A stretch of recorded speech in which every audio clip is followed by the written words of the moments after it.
Salut la famille, c'est Akina sur le front médiatique et je suis heureux de vous accueillir aujourd'hui pour le 4e épisode de la série Penseurs hétérodoxes. Et aujourd'hui, j'ai la chance d'accueillir Antonella Verdiani. Bonjour Antonella. Bonjour. Bonjour. Donc ça fait plaisir de t'accueillir. On va parler ensemble d'éducation, de joie, de paix et même de spiritualité. Donc, je te présente rapidement Antonella Verdiani. Tu es chercheuse dans le domaine de l'éducation depuis maintenant près de 30 ans. Tu es aussi spécialiste de programmes dans le secteur de l'éducation. Tu as travaillé à l'UNESCO entre 1987 et 2006. Et ensuite, tu as choisi de quitter cette institution pour te consacrer donc à un doctorat sur l'éducation où tu es allée donc en Inde, en particulier à Euroville. Et aussi, donc, tu es devenue formatrice pour pouvoir partager le fruit de tes recherches et de ton expérience. Tu es aussi à l'initiative du Printemps de l'éducation, qui est assez connu, qui donc, pendant près de 10 ans, a eu pour objectif de mettre en réseau et de permettre le partage d'expériences entre les acteurs du changement en matière d'éducation. Et tu es aussi l'auteur de 2 ouvrages qui s'appellent Renouer avec la joie de l'enfant, sorti en 2017, ainsi que Ces écoles qui rendent nos enfants heureux, sorti en 2012. Je rappelle que la série Penseurs hétérodoxes a la volonté de valoriser des regards divergents sur notre monde contemporain. Je pense que les intellectuels interviewés s'écartent de la doctrine officielle et du dogme dominant en vigueur. Je tente, face à la pensée unique actuelle, de proposer ce regard avec ces penseurs hétérodoxes. C'est une forme d'appel à la liberté de penser et à la diversité de pensée. Donc, je suis très heureux de t'accueillir aujourd'hui. Je vais me permettre donc de commencer à ouvrir notre échange autour de l'éducation. Voilà déjà un terme peut-être pour commencer que tu pourrais nous définir selon ton propre regard. Pour toi, qu'est-ce que c'est, Antonella, l'éducation? D'abord, merci. Alors, Renaud Akina. Akina, tu peux m'appeler Akina avec plaisir. J'aime beaucoup le titre de ton émission, Les penseurs hétérodoxes, c'est-à-dire quelque chose qui sort de l'ordinaire. Et c'est exactement l'endroit où je me suis toujours placée, au début sans le savoir.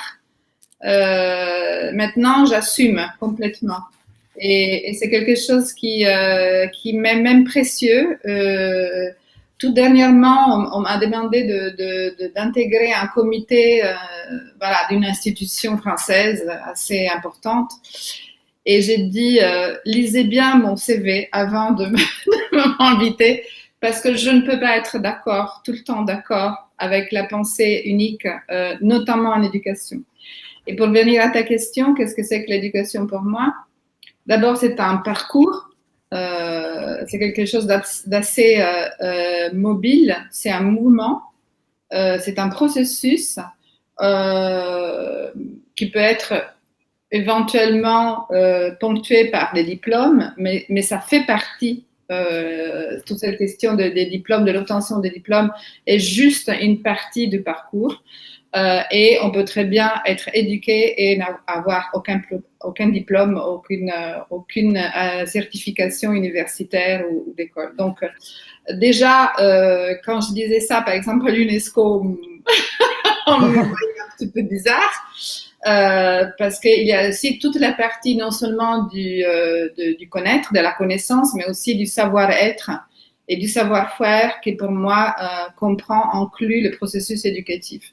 Alors, pour revenir à l'étymologie, on sait très bien educare et ducere, donc nourrir et à la fois tirer hors d'eux. L'étymologie, il y en a 2. Moi, j'aime beaucoup les 2 parce que c'est nourrir, mais alors évidemment pas une tête, pas uniquement une tête, mais nourrir aussi toutes les dimensions de l'enfant, de l'individu, parce qu'en plus c'est un processus qui dure toute la vie, l'éducation pour moi. Et tirer hors d'eux, c'est vraiment cet acte qui est maïotique, c'est vraiment faire accoucher de soi-même. les talents de chacun, son trésor, etc., etc. On pourrait en parler pendant cette émission.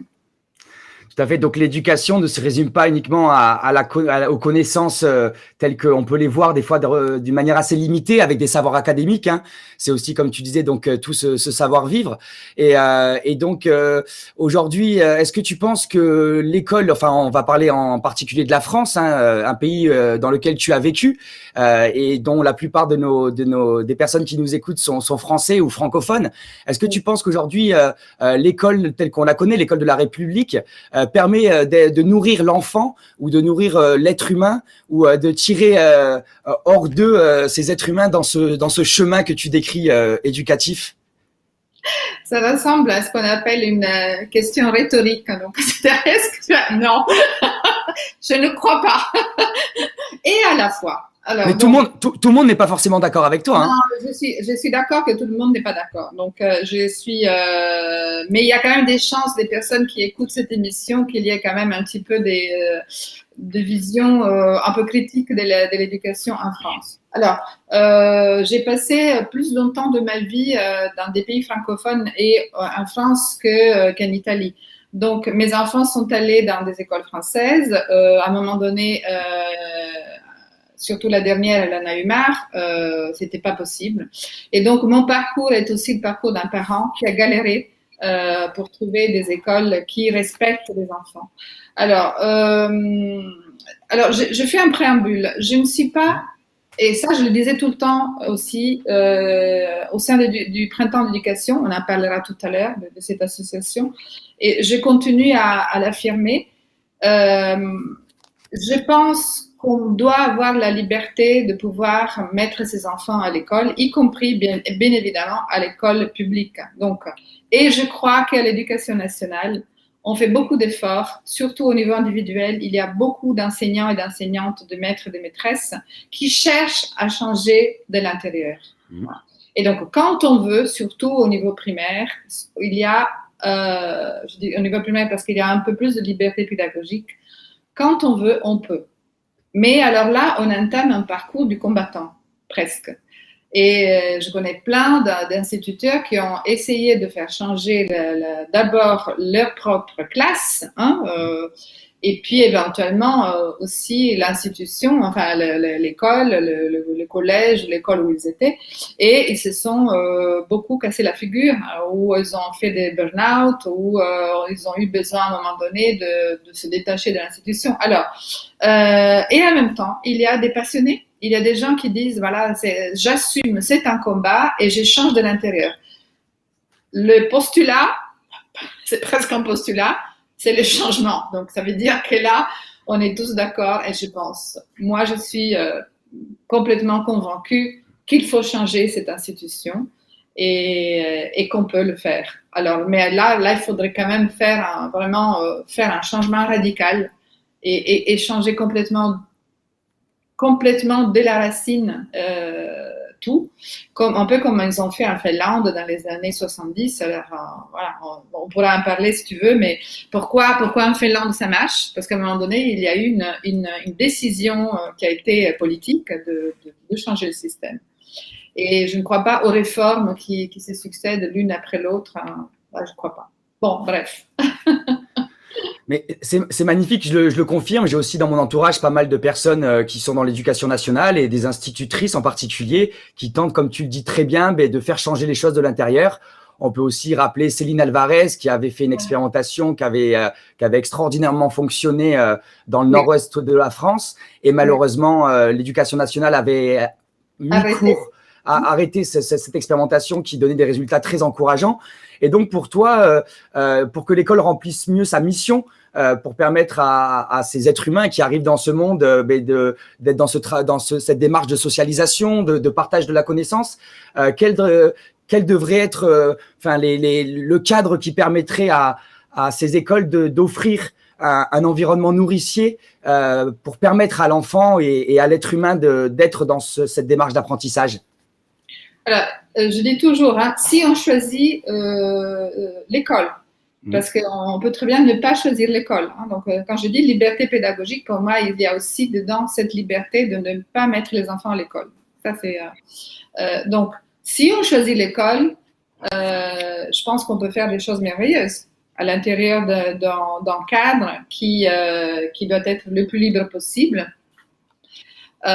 Et surtout, avec des pédagogies choisies. Donc là aussi, quand je dis liberté pédagogique, il est important pour moi de mettre au courant, ce qu'on cherchait à faire avec le printemps d'éducation, de faire connaître au grand public qu'il y a des choix pédagogiques possibles pour les parents, pour les familles. Tu as parlé de Céline Alvarez, qui s'est beaucoup basée sur la pédagogie Montessori. Mais il n'y a pas que la pédagogie Montessori. À un moment donné, on parlait que de Montessori et on trouve des matériels Montessori partout maintenant, même au supermarché. Hein. Donc j'exagère un petit peu, mais tu vois, avant c'était réservé uniquement au monde Montessori. Maintenant, c'est beaucoup plus populaire. Donc, il y a d'autres pédagogies, par exemple la pédagogie coopérative, Freinet. Je me pose la question, pourquoi il y a des écoles Freinet qui sont publiques, pourquoi il n'y en a pas davantage? Qu'est-ce qui fait que les enseignants ne sont pas formés à la pédagogie Freinet à l'école de la République? Pourquoi c'est pas possible ça? Donc là aussi, je pense que fondamentalement, pour que l'institution ne bouge pas, il y a des résistances. Et ces résistances sont énormes. On le voit dans tous les domaines. Elles viennent d'où? Pour moi, c'est juste un choix politique. Hein. Donc, Ivan Illich parle dans ce livre une société sans école. Donc là, l'école n'est que la reproduction. Elle est là pour reproduire le système qu'il a produit.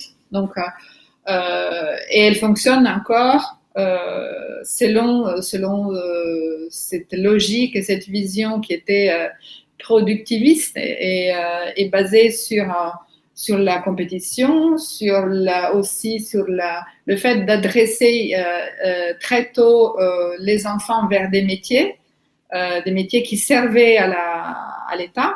Donc avant, c'était ou des soldats ou des ouvriers, surtout des ouvriers, et on en est resté là. Donc on forme du monde pour être au service d'une société qui a un modèle bien précis. Donc aujourd'hui, on se pose des questions. Est-ce que cette société fonctionne encore? On a bien vu que non. Et qu'on n'a pas besoin ni d'ouvriers, ni de soldats. On a besoin éventuellement, oui, d'ouvriers, mais par choix, pas par défaut. Donc quelqu'un qui décide de faire joyeusement le choix de travailler dans le bâtiment, je trouve ça génial, absolument génial. Mais il faut que ça soit une liberté de choix. Alors que, par exemple, aujourd'hui, dans le domaine éducatif, des écoles professionnelles, on envoie des enfants qui ne sont pas aptes à faire des études supérieures. Voilà. Donc, pour revenir à cette question, qu'est-ce qui fait qu'il bloque? Pour moi, c'est la politique. C'est juste une question politique. Pour moi, l'éducation est une question politique, dans le sens noble du terme. Et donc, tu nous rappelais que l'école n'était pas forcément la seule manière de permettre à cet être humain de cheminer et de grandir. Et donc, peut-être que tu peux nous parler un peu de l'univers de l'éducation libre, donc un mouvement qui prend de l'ampleur. Après, on pourra revenir sur l'instruction en famille, mais au-delà de l'instruction en famille, cette éducation libre, tu parlais de l'importance de laisser cette liberté à l'enfant pour pouvoir cheminer et construire son chemin personnel. Est-ce que tu peux nous expliquer un peu les grands concepts de l'éducation libre qui permettent donc à l'enfant d'être dans un cadre émancipateur? Alors, tu viens de le dire, un cadre émancipateur, je pense que c'est possible d'éduquer les enfants selon cette vision de l'éducation et de la vie, à condition de mettre en place un cadre qui lui-même il est éducatif, ce qui n'est pas à la portée de tout le monde. Et c'est pour ça que c'est pour cela que je dis que je pense qu'il est encore nécessaire d'avoir des écoles et qu'on est dans un moment de transition. Évidemment que l'idéal, ça sera un jour des écoles non-écoles, des lieux de loisirs. En réalité, l'étymologie d'école, ça veut dire scolaire, c'est le lieu de loisirs, le lieu où on joue. Donc, c'est avoir des endroits où on apprend en jouant. Alors, cet endroit, aujourd'hui, malheureusement, si on veut sortir l'enfant de l'école, on l'a seulement dans la famille, parce qu'il n'y a pas d'autre alternative. Ou bien les parents, les familles s'organisent pour mettre en place des contextes éducatifs qui sont des contextes éducatifs émancipateurs, comme tu viens de le dire. Donc, la liberté, donc les principes, mais je pense que tu le connais mieux que moi parce que tu connais le village de Porg. Tout à fait. Et tu connais Ramin Farangui, qui est le fondateur de beaucoup, on peut dire c'est lui qui a apporté ces mouvements en France. Il y a EODEC qui existe depuis des années. Aux États-Unis, c'est beaucoup plus répandu. Et c'est une vision d'éducation qui est fondée effectivement sur la liberté et à la fois l'autonomie et la responsabilisation de l'enfant. L'autonomisation et la responsabilisation de l'enfant. Alors, la seule critique, hein, ce n'est pas une critique, c'est juste une question. Je pose des questions. J'ai un petit peu l'habitude aussi de ça, du métier de chercheuse que j'ai exercé pendant longtemps dans les sciences d'éducation. Pour moi, c'est, et ça on a parlé beaucoup avec André Stern, par exemple. Hein? André Stern qui est l'auteur aussi des livres dont le premier s'appelle « Et je ne suis pas jamais à l'école » et « Je ne suis jamais allée à l'école ». J'ai toujours dit oui, toi, c'est super. Donc, tu as pu éduquer, faire ce choix pour ton enfant, tes enfants, parce que c'est un contexte qui en lui-même, il est enrichissant, éducatif, émancipateur, stimulant, il ne fait que stimuler la curiosité et vous avez quand même une culture à partager avec vos enfants dans votre famille.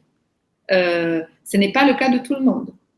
Je pense qu'on est dans un moment de transition où il faut encore considérer l'école comme un lieu, on dit en anglais safe, hein, tu vois, c'est où on peut sortir d'un cadre familial qui est souvent contraignant. Je pense aux enfants des banlieues, je pense à toutes les questions, toutes les familles des immigrés qui arrivent et qui vivent à 10 dans un chelem. Et pour ces enfants-là, l'école, c'est un choix important à faire et qui devient presque un lieu émancipateur. Il devrait pouvoir l'être. Il devrait pouvoir être un lieu émancipateur. Ce n'est pas le cas. Mais il y a aussi des écoles qui sont dans ce qu'on appelle les ZEP, et c'est encore des éducations, des lieux d'éducation prioritaire, où on fait des choses extraordinaires, où on amène des jeunes voir des lieux qu'ils ne connaissent pas.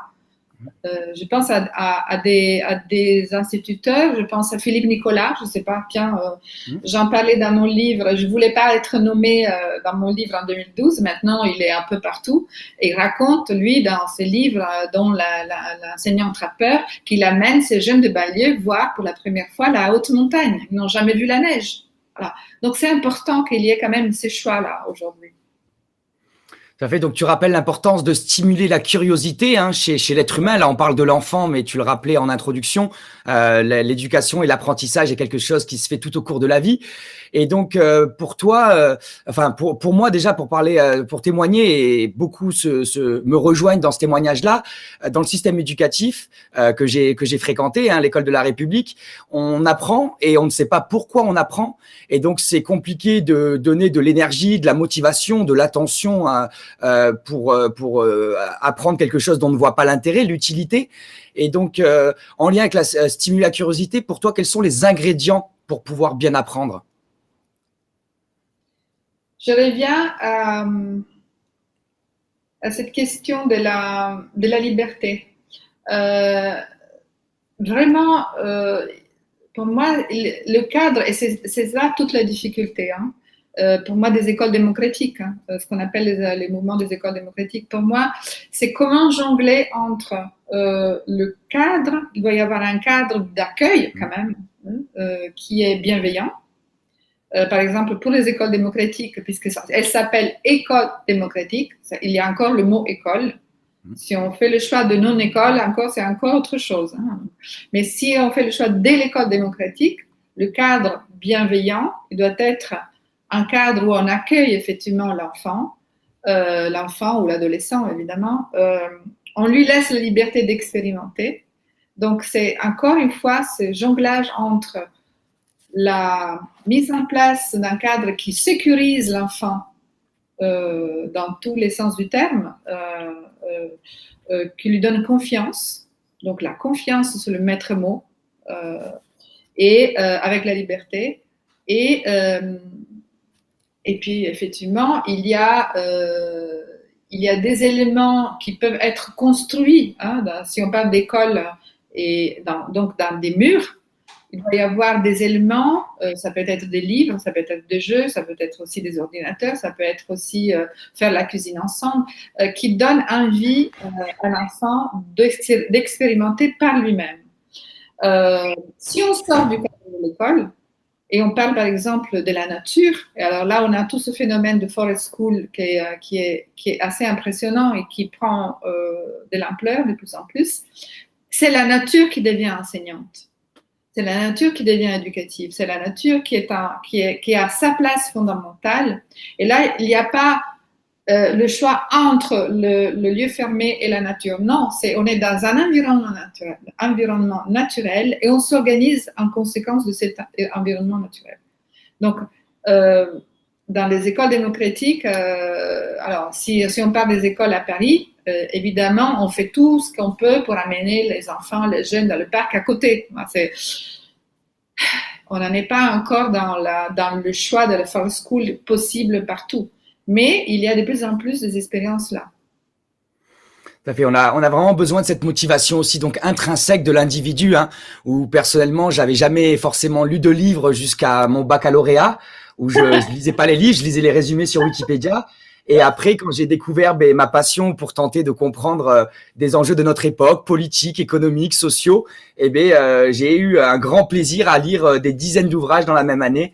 Et donc, il y a vraiment besoin que ça vienne de soi et qu'on laisse cette liberté. Et d'ailleurs, dans cette liberté sur laquelle tu insistes, hein, quelles sont les limites, par exemple, qu'on pourrait voir quand on voit on pourrait parler de l'écran, on pourrait parler, par exemple, du sucre, on pourrait parler aujourd'hui, on est donc dans un contexte et dans une époque où on peut être exposé à c'est presque des drogues, on va dire, le sucre, les écrans, mais on pourrait parler d'autres jeux en ligne et tout.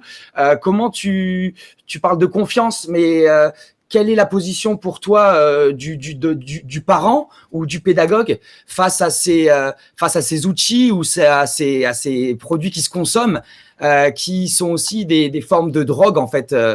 Jusqu'où peut aller la confiance en fait du maître par rapport aux jeunes qui l'accompagnent, selon toi? C'est une bonne question parce que je me la suis posée moi-même en tant que parent plusieurs fois.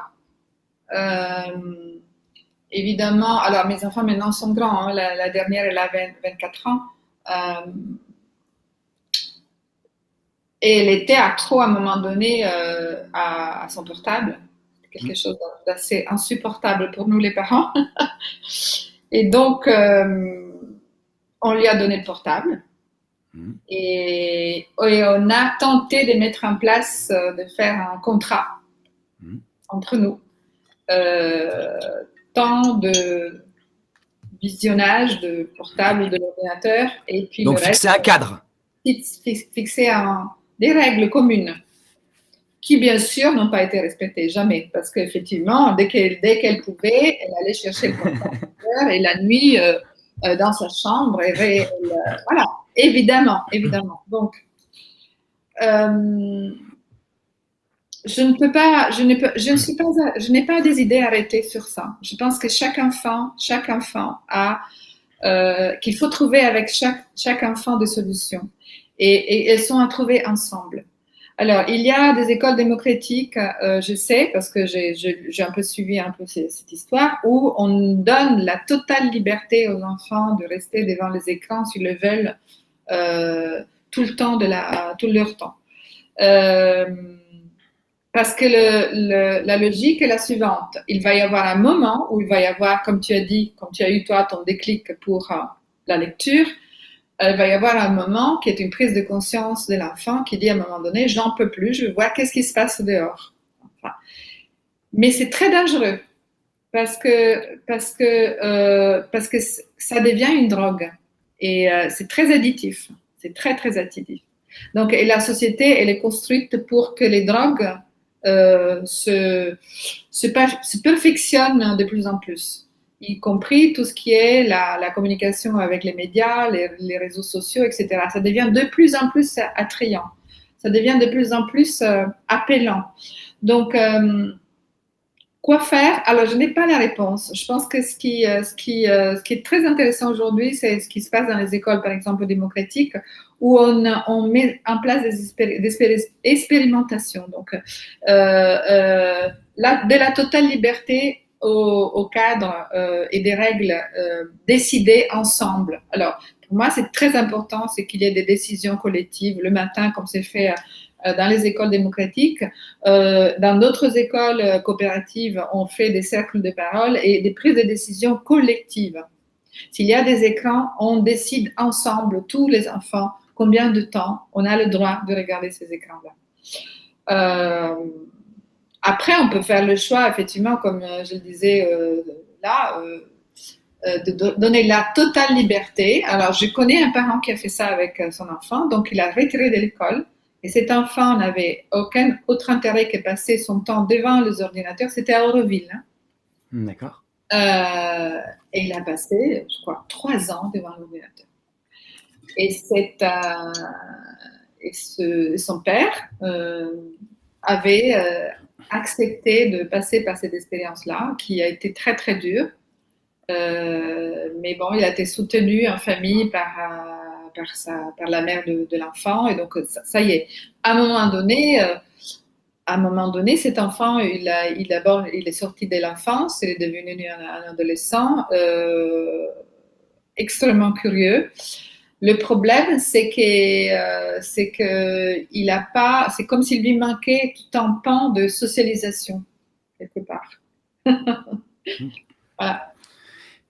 Et est-ce que dans ton approche de l'éducation, tu distingues les apprentissages formels et informels? Après, je ne sais pas si c'est les bons termes que j'utilise, donc je vais me permettre de les préciser, parce que je suis pas spécialiste comme toi. Hein. Moi, dans les apprentissages formels, je voyais apprendre à écrire, apprendre à lire, apprendre à compter. Et dans les apprentissages informels, je vois plutôt tout ce qui va être le savoir-vivre, le savoir-être, apprendre les règles d'une société qui a aussi toute une socioculture, hein, qui va de la politesse jusqu'à je ne marche pas sur les tables debout.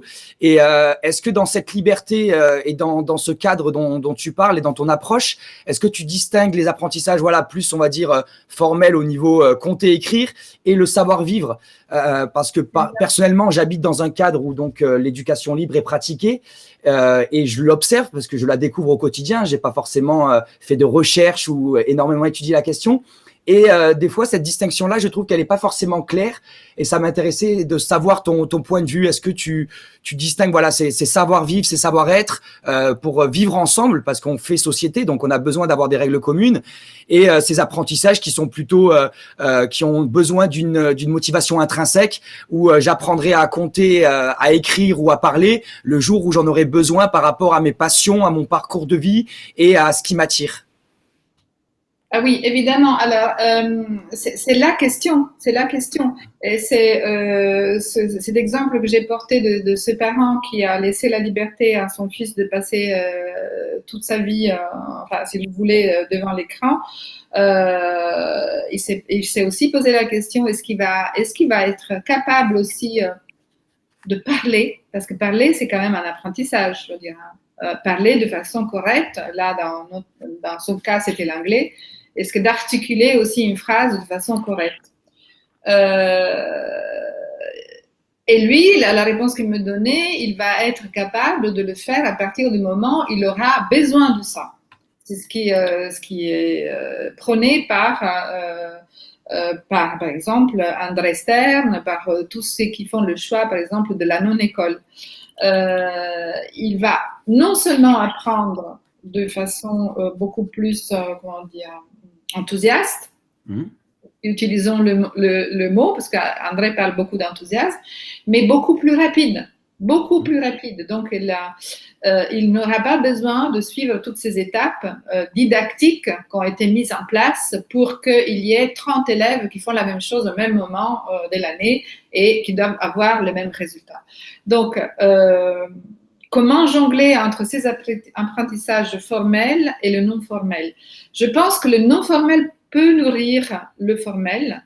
Et donc, dans ce sens-là, c'est plutôt ce qui est mûri à l'intérieur de l'enfant qui va être, qui va impulser ses besoins de connaissance. Ça c'est dans l'idéal. Évidemment que c'est là où on a un cas d'adolescent qui dit « Ouais, moi, tout ça, ça ne m'intéresse pas. Ce qui m'intéresse, moi, c'est l'écran, Internet, des jeux vidéo. Je n'ai rien à faire, même du savoir-vivre ensemble. » Alors là, je pense que c'est tout ça. Alors c'est pour ça que c'est cas par cas. Hein. Donc, dans une école démocratique ou dans une école coopérative, parce que pour moi, c'est très important qu'il y ait cette dimension collective des prises de décision coopératives. L'important, c'est de donner, le focus est de donner, l'attention est donnée au savoir-vivre ensemble. Dans ce savoir-vivre ensemble, pour moi, qui est fondamental, il doit y avoir aussi l'espace pour le développement individuel, évidemment. Et si dans ça, il y a la curiosité pour réseaux sociaux, écrans, Internet, jeux vidéo, c'est ensemble qu'on va prendre la décision. Hein, combien de temps, etc. Donc, et apprendre à lire et apprendre à écrire, c'est la même chose. Pour moi, si c'est dans un environnement de ce type-là libre, on décide ensemble combien de temps on donne à cet apprentissage-là, basé sur la curiosité de chacun, à son rythme. Évidemment, dans des écoles démocratiques, c'est chacun à son rythme. C'est ça qui est c'est un challenge, hein? C'est pas évident du tout. Tout à fait. Et pour rester donc dans ce cadre, on a parlé des écrans, on sait qu'il y a des études aujourd'hui qui montrent quand même comment l'écran peut altérer certains apprentissages au niveau neurologique. Hein. Il y a aussi des études, par exemple, qui montrent l'importance du sommeil. Comment pendant le sommeil, il y a tout un engrammage au niveau des chemins neuronaux, des apprentissages qui se font de la journée. Les temps d'attente aussi, l'ennui qui permet aussi d'engrammer en fait les apprentissages de la vie, hein, divers et variés. Et donc, face à toutes ces informations, l'adulte a accès à toutes ces données-là. L'enfant est exposé donc à la découverte de la vie, de l'existence, avec toute la densité des informations, des découvertes auxquelles il est exposé.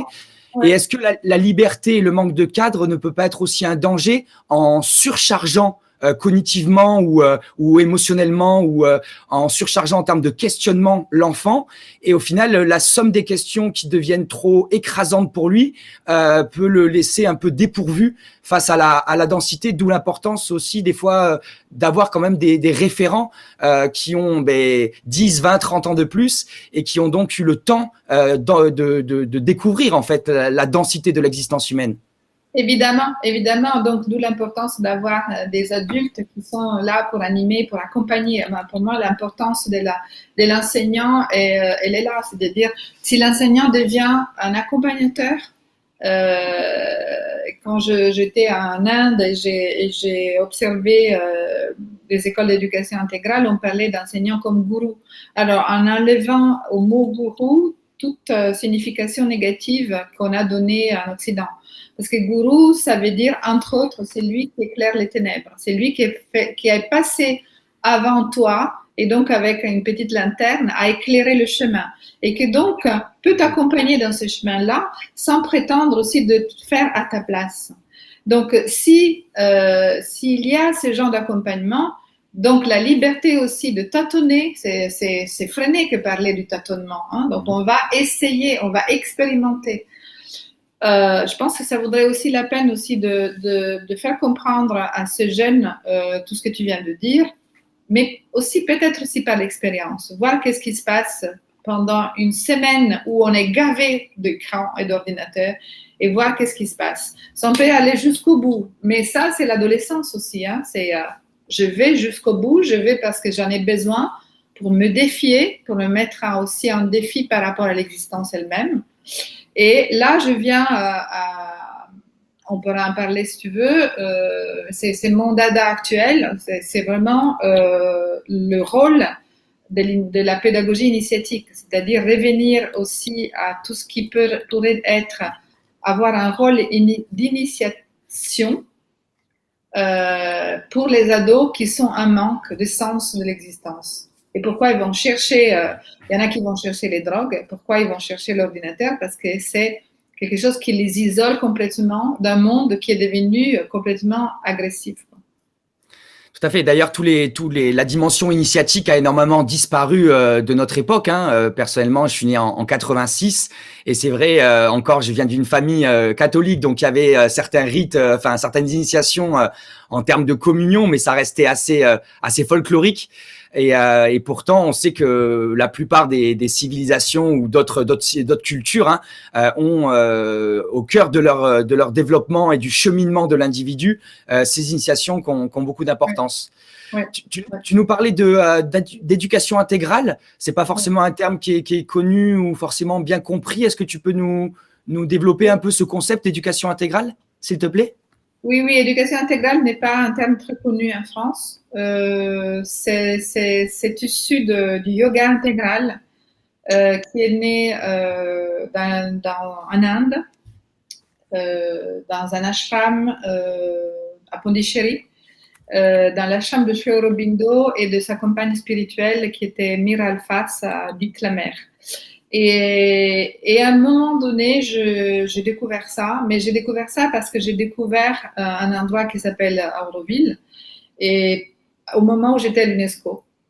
Et d'ailleurs, j'étais à l'UNESCO et j'ai eu l'opportunité de travailler presque 20 ans dans le système des Nations Unies parce que j'étais portée moi-même par cet idéal qui était partagé aussi dans la charte d'Auroville, c'est-à-dire la solidarité et l'unité humaine. Complètement idéal, mais j'adore. C'est bon. Il faut. Et quand j'ai découvert à Auroville, j'étais encore à l'UNESCO, j'étais en 2001,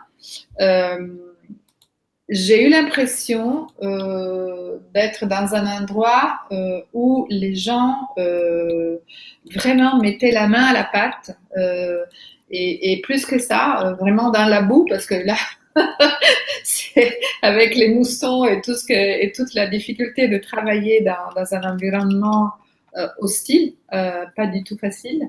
J'ai vu que là, c'était la mise en place de ces idéaux, quoi. Donc, la concrétisation, la mise en pratique, la mise en vie de ça. Et pourquoi c'est le yoga intégral? Parce que c'est intégral, elle concerne cette vision du yoga, donc de la pratique spirituelle évolutive pour l'évolution. Ça concerne tous les domaines, y compris le domaine physique, y compris le domaine des émotions. Ils appellent ça le vital, donc la force de vie, et y compris donc les émotions. Le domaine mental et le domaine spirituel. Et donc, ce n'est pas détaché de la vie. Donc, on ne te demande pas d'être dans un ashram, de prier ou de méditer toute la journée, fermé avec le reste du monde. C'est plutôt le contraire. C'est intégral parce que tu vis l'intégralité de toutes les dimensions donc dans le monde. Et l'éducation dans ce contexte-là, elle est davantage intéressante parce qu'elle considère que l'enfant ces 4 dimensions-là, l'enfant, l'individu, ces 4 dimensions-là, et en plus de ça, et là c'était observé par des expériences qui ont été menées dans les années 60 à l'intérieur même de l'ashram à Pondichéry, et qui maintenant sont continuées à Auroville. En plus de ça, on considère que l'humanité est en évolution pour aller vers un homme nouveau. Et que les enfants qui arrivent aujourd'hui, ce sont des enfants beaucoup plus conscients, beaucoup plus évolués spirituellement par rapport, par exemple, aux enfants de la génération passée. Et on avait remarqué ça, et on avait remarqué que ces enfants-là, déjà dans les années 60, quand on a fait cette expérience qu'on appelait du libre progrès à l'ashram de Pondichéry, on avait des enfants qui étaient psychiquement et spirituellement très évolués, très indépendants, très curieux, très capables aussi de, par exemple, mener leur expérience cognitive avec un parcours qu'ils dessinaient eux-mêmes. Donc, à Auroville, qu'est-ce qu'on a dit? On va mettre en place des écoles qui sont basées sur cette vision de l'enfant, non seulement de l'enfant et donc de l'homme et de l'humanité entière, donc qui est en évolution vers un homme qui est un homme nouveau. et donc, évidemment que l'école telle qu'elle est traditionnelle aujourd'hui ne peut pas prendre en place cet homme nouveau. Et donc, dans les écoles à Euroville, on crée un contexte pour que ces développements-là soient rendus possibles. C'est ça l'éducation intégrale, vraiment. Ouais. C'est vraiment passionnant. On a une vision plus holistique de l'individu et du chemin, alors qu'en Europe, enfin en France, pour parler, moi qui ai grandi en France et qui vit en France, on coupe tout comme un saucisson en petites pièces et on oublie de regarder cette chose grand tout. Et ça me tient particulièrement à cœur parce que la souveraineté individuelle ou la souveraineté intellectuelle aussi, en développant son esprit critique pour pouvoir mieux se connaître et prendre du recul sur ce qui nous entoure pour pouvoir mieux savoir vers où on va aller. Mais on va y revenir. Toi qui as eu la chance de voyager, il y a quelque chose aussi qui m'a marqué en France, c'est la peur de l'échec. Toujours, on a peur de l'échec avec comme s'il y avait une épée Damoclès toujours au-dessus de nous. Et pourtant, de ce que j'ai compris et appris de ma propre vie et dans mes lectures autour de l'apprentissage, on sait que c'est l'essai, l'erreur et le réajustement qui nous permet d'apprendre. Si on fait quelque chose et qu'on arrive à le faire, ça veut dire qu'on sait déjà le faire. Et donc, pour apprendre, on est obligé d'échouer. Alors, comment t'expliques est-ce que déjà c'est franco-français?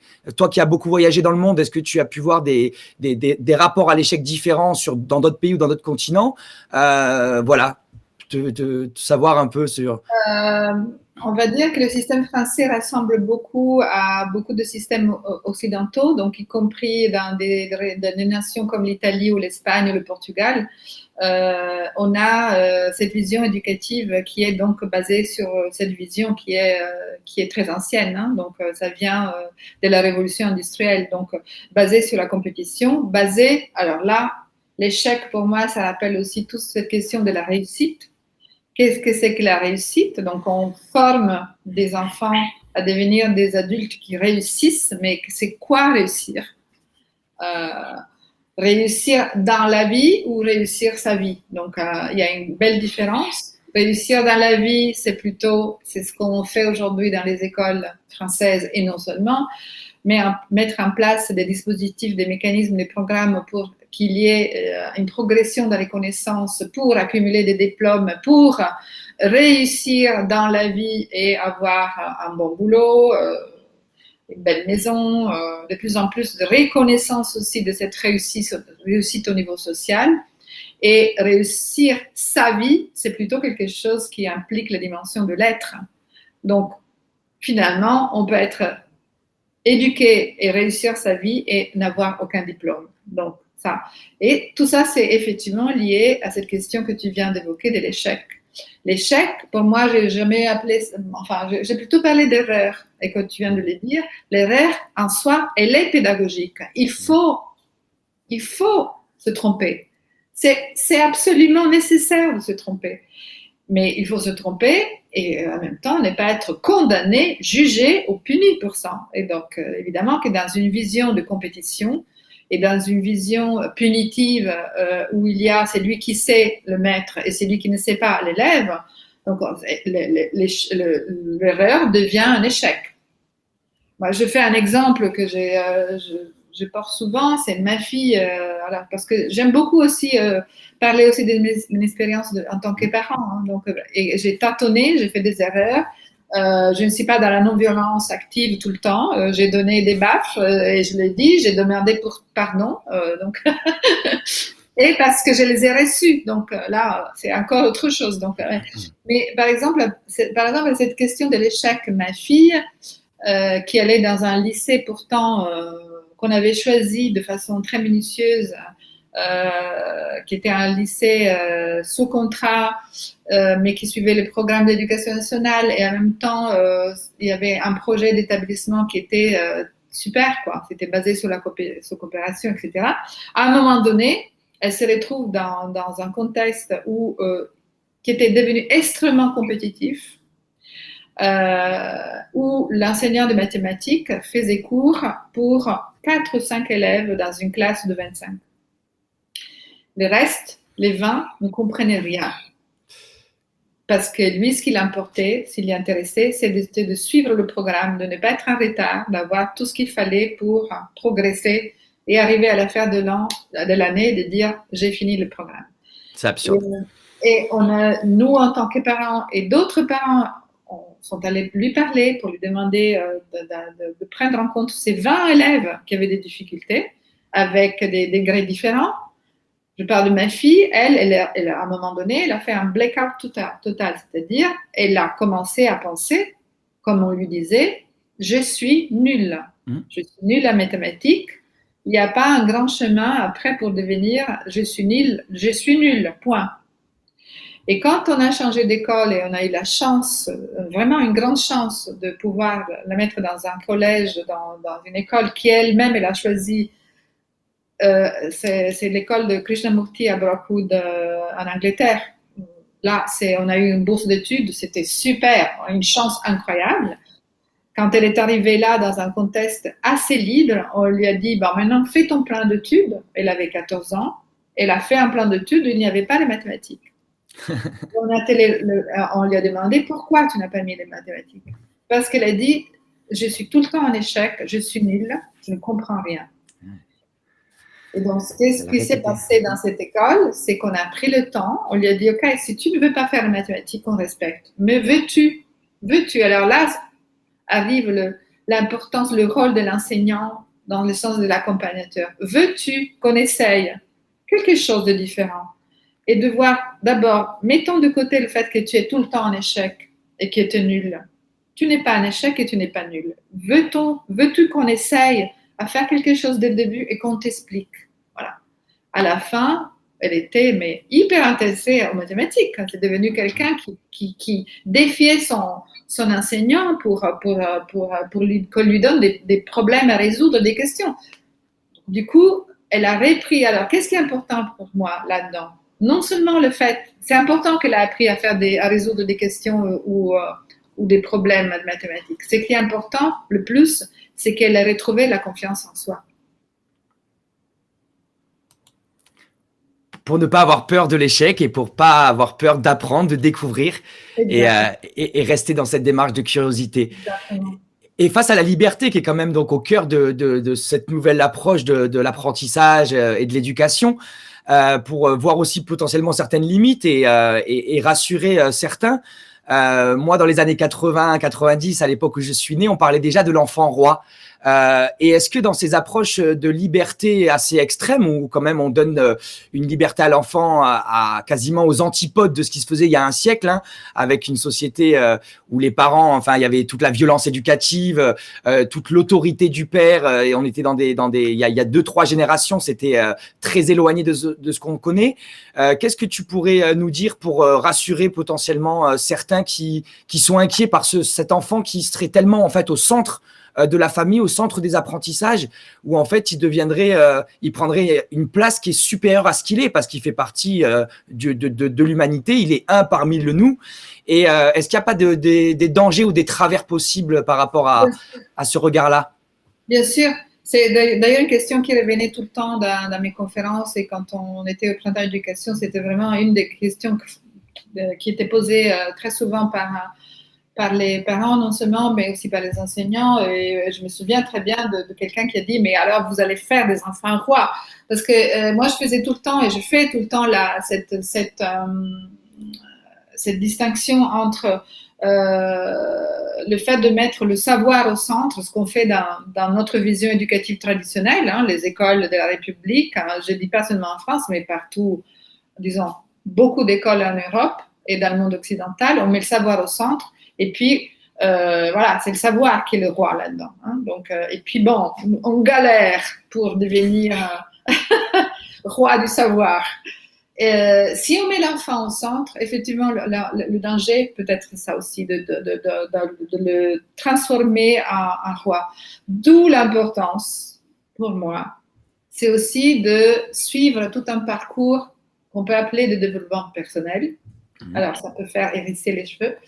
Mais pour moi, c'est fondamental qu'il y ait une prise de conscience aussi de ses propres projections en tant que parent, en tant qu'adulte et en tant qu'enseignant.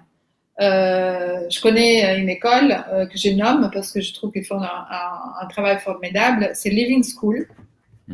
La directrice s'appelle Caroline Sost. elle vient d'ouvrir un collège cette année, donc c'est une école d'abord primaire et maintenant il est à le collège. Et elle a basé sa pédagogie sur une vision qui s'appelle le leadership éthique là-dedans. C'est très important. Et les enseignants qui vont travailler dans cette école sont obligés, je dis bien obligés, de suivre un parcours de développement personnel. Ils ne sont pas en psychothérapie, mais ils vont quand même suivre un parcours où ils sont quand même interpellés sur des questions qui vont les remettre en cause par rapport à l'enfant. Parce que en tant qu'adulte, évidemment, en tant que parent, et aussi en tant qu'enseignant, on est tout le temps mis en cause par l'enfant. Et la première personne qu'on voit dans l'enfant, c'est nous-mêmes. Et ce qu'on voit aussi, c'est notre propre enfance. Et donc, d'où l'importance aussi de se questionner par rapport aux projections. Je fais un exemple pratique. Je donne la liberté à mon fils, voilà, il peut faire ce qu'il veut, mais quand même, subtilement. Qu'est-ce que j'aimerais qu'il devienne, je sais pas moi, chanteur d'opéra, s'il a une belle voix. Parce que finalement, moi, j'ai pas pu faire ça. Donc, il y a des projections qui sont inconscientes, même dans des endroits où on soupçonne absolument pas. Et donc, c'est très important aussi de faire ce travail sur soi, de se mettre en question, qu'est-ce que cet enfant est vraiment, qu'est-ce qu'il veut vraiment, vraiment, et se faire cette distanciation qui est nécessaire. Et donc, non seulement se former à la pédagogie, si on choisit une pédagogie, mais se former à la transformation de soi-même, faire un travail sur soi. Et donc aujourd'hui, c'est ça l'enjeu. Donc on n'est pas uniquement questionné par rapport au modèle éducatif pour la société et donc les autres, le collectif à l'extérieur, mais on est questionné aussi par notre propre vie, c'est-à-dire comment je me place dans ce monde aujourd'hui et donc l'importance d'avoir un travail qui est de transformation personnelle pour qu'il ait une transformation sociétale. D'où l'importance d'avoir un contexte éducatif nourrissant, parce que moi je suis surpris, j'ai été bénévole dans pas mal d'associations, on a accueilli des services civiques, des stagiaires, et j'étais assez surpris par le manque d'autonomie, vraiment c'était surprenant, pourtant j'avais simplement 10 ans d'écart avec ces jeunes, après j'ai eu la chance potentiellement de vivre dans un environnement nourricier au niveau éducatif, familial et tout, mais voilà, quand je voyais des jeunes par exemple qui savaient même plus faire le café avec une machine à filtre, qui savaient pas passer le balai, qui savait pas changer un pneu sur un vélo. Aujourd'hui, le système éducatif valorise uniquement certaines intelligences, l'intelligence linguistique, l'intelligence logico-mathématique. Et dans ta vision que tu nous présentes aujourd'hui, on voit vraiment cette nécessité d'être en fait sur toutes les intelligences multiples qu'a développé Edward Gardner. Et c'est assez impressionnant de voir le déséquilibre et comment on a survalorisé certaines intelligences dans notre société par rapport à, tu le disais plus tôt, à une réussite sociale telle qu'elle est définie dans notre socioculture, et à l'inverse de l'individu qui chemine, qui se réalise. Oui, et d'où l'importance aussi de tout ce qui est du domaine des neurosciences avec une attention particulière à ce qu'on fait des neurosciences.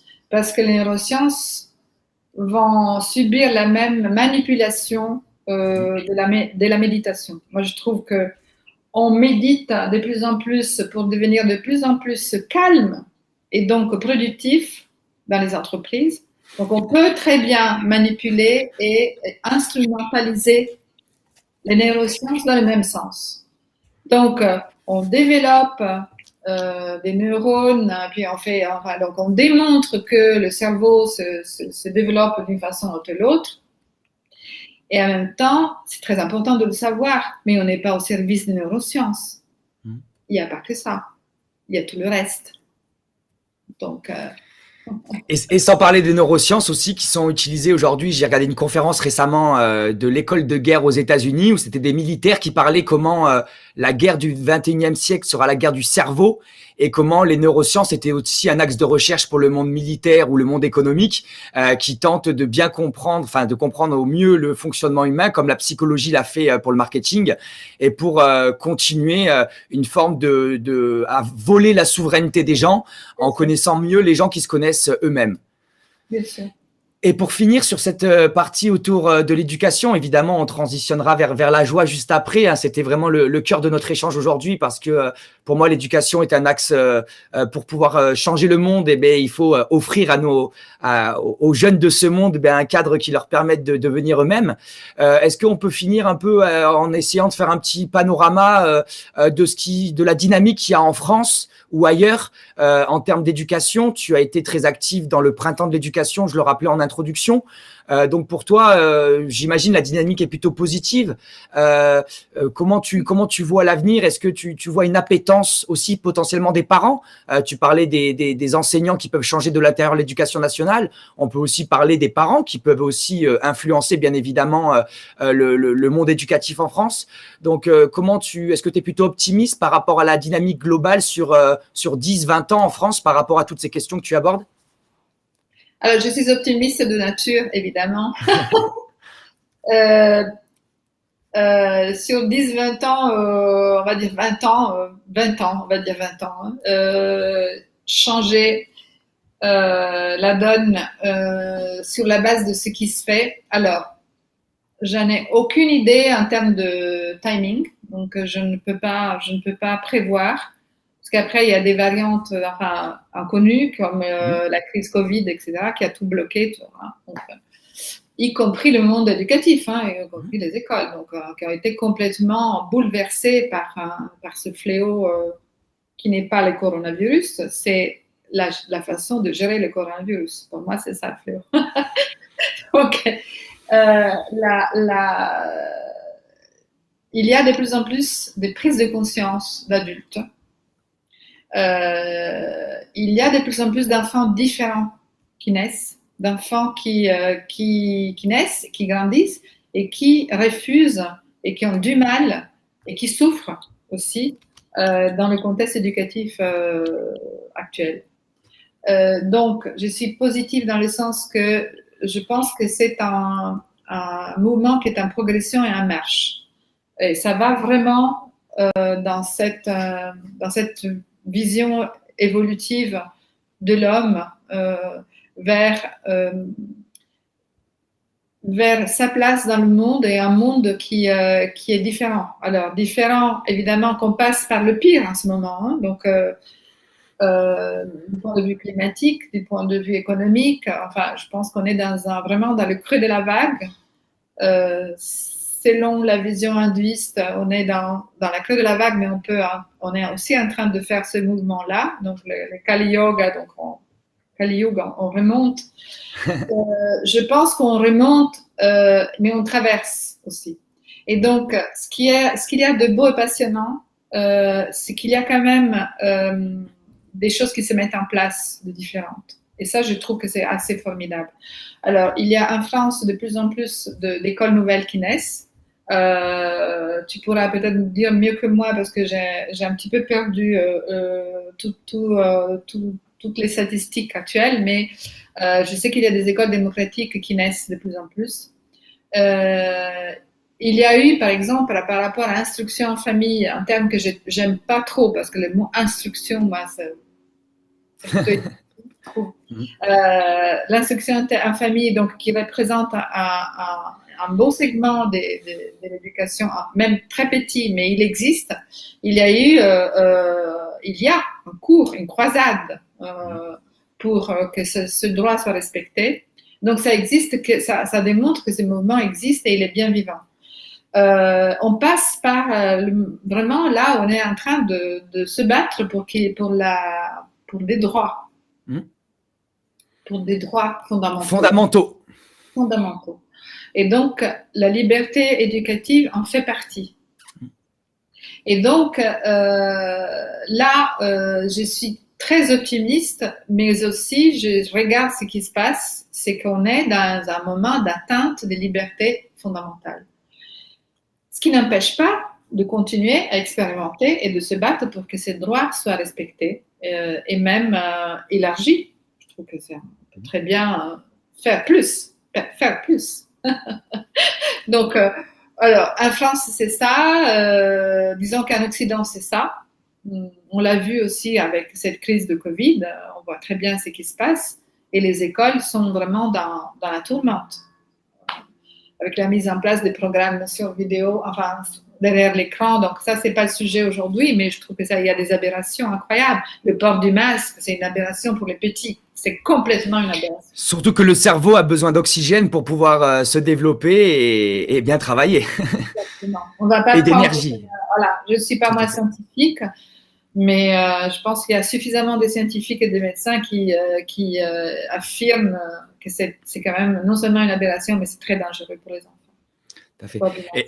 Et donc, ce qui est beau vraiment, voilà, dans cette première partie et dans tout ce qu'on a pu partager, c'est le but de créer ces écoles un peu où il y a pas de compétition, où il y a pas forcément tous ces enjeux de notes, de contrôle, mais une attention à l'engagement de chacun pour que chacun puisse trouver sa propre voie et sa vérité existentielle.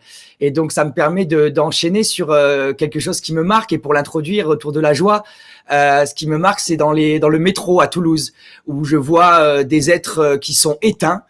Je vois des êtres humains qui sont une forme d'inconscience, une forme d'hypnose générale. Et dès qu'un enfant rentre dans la rame du métro, tout de suite, je revois une vibration qui remonte dans la rame, où il y a des visages qui s'ouvrent plus, voire même des sourires qui apparaissent. Et quand c'est des nouveau-nés, tous ces regards et ces yeux qui se mettent à briller. Et donc, ces enfants, quand ils rentrent dans ce métro à Toulouse, ils nous rappellent qu'ils portent une joie immense en eux. Et malheureusement, dans notre époque, en grandissant, c'est une ressource intérieure qu'on perd trop, selon moi. Moi, personnellement, j'essaie de cultiver cette âme d'enfant en moi, et j'ai la chance de faire quelque chose que j'aime, et ça m'aide bien évidemment. Et donc, pour toi, face à cette disparition, on pourrait dire, de la joie, qui a des raisons multiples, on va pouvoir en parler ensemble. Comment on pourrait introduire, toi, tu nous conseillerais de cultiver la joie en nous en tant qu'adultes? De ne pas perdre son âme d'enfant. Et si on a été un enfant battu ou un enfant avec une enfance difficile, c'est d'aller vraiment chercher au fond ce qui est pour moi le moteur de l'existence, c'est la joie de vivre. Et les enfants sont des porteurs de ça. Alors, ça, c'est le métro à Toulouse. Donc, ça veut dire que là, il y a encore de l'espoir à Toulouse. Un enfant rentre dans le métro, il y a des gens qui se réveillent. À Paris, je ne suis pas sûre. Il y a une majorité des gens habillés en noir. C'est pour ça que j'ai du jaune. Triste, c'est comme ça. Des gens tristes et habillés en noir. Et quand tu déranges ce silence-là, qui est quand même de plomb, on a souvent des chut, chut. Ça m'a toujours marqué de voir ça chez les Français. Alors ça, nous les Italiens, on l'a pas. On fait trop de bruit, les Italiens. Ça, on va dire, tous les peuples latins ont ça. Mais disons que nous, on a bien sûr des dérives en Italie. Il y a trop d'enfants rois. Je suis complètement d'accord. Mais ce chut, chut, chut, dans des transports publics, dès qu'un enfant lève un petit peu la voix, ou même ose parler, ou même chanter dans le métro, ça, j'ai vu ça, le métro à Paris, j'étais complètement, mais alors là, glacée, quoi, moi-même. Bon, alors, comment faire pour que la joie soit là, elle revienne à prendre la place qui lui est fondamentale, qui lui est due dans nos vies, c'est faire le choix de la joie. C'est vraiment nous adultes décider, voilà, je ne vais pas céder à cette tristesse ambiante, à ce désespoir. J'ai fait le choix. Alors, c'est un choix rationnel. C'est-à-dire, j'ai choisi d'être heureux. J'ai choisi. Alors, ça ne veut pas dire, c'est pas la psychologie positive ou l'éducation positive. Enfin, certaines dérives de la pensée positive. Ce n'est pas se dire tout le temps devant la glace, oh, je suis très heureuse, je suis heureuse. C'est pas du tout ça. Ça ne va pas rester à la surface. Moi, ce que je dis, c'est qu'il faut aller au fond de soi-même pour aller chercher cette joie.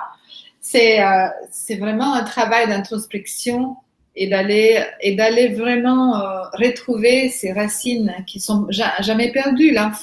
Les racines de l'enfance sont des racines de joie, de jeu, d'insouciance, de liberté,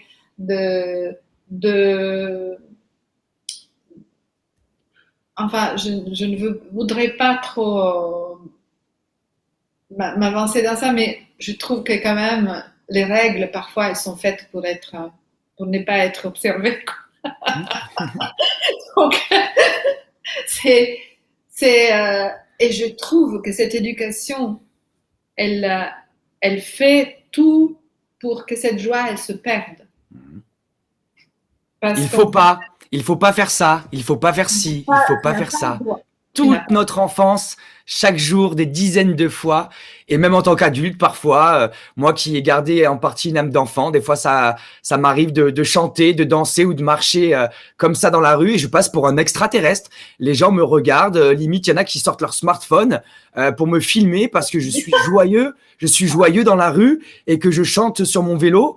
Et il y a toute cette pression sociale aussi qui est une forme de cocotte où en fait on s'enferme tous dans cette cocotte et on s'interdit de sortir de ce cadre. Il faut pas le regard de l'autre, le jugement. C'est une phrase qui existe seulement en français, tu n'as pas le droit pour les enfants. Alors j'étais vraiment, mais vraiment très surprise de découvrir ça chez des petits. Alors j'en parle dans le livre, tellement dans mon livre Renouer avec la joie de l'enfance, j'en ai fait un paragraphe parce que c'est quelque chose qui m'avait marqué quand je suis arrivée en France, d'entendre des petites filles dire, la plus grande, c'était des sœurs, à la plus petite, mais je crois que c'était 5 ans, 4 ans, chose comme ça.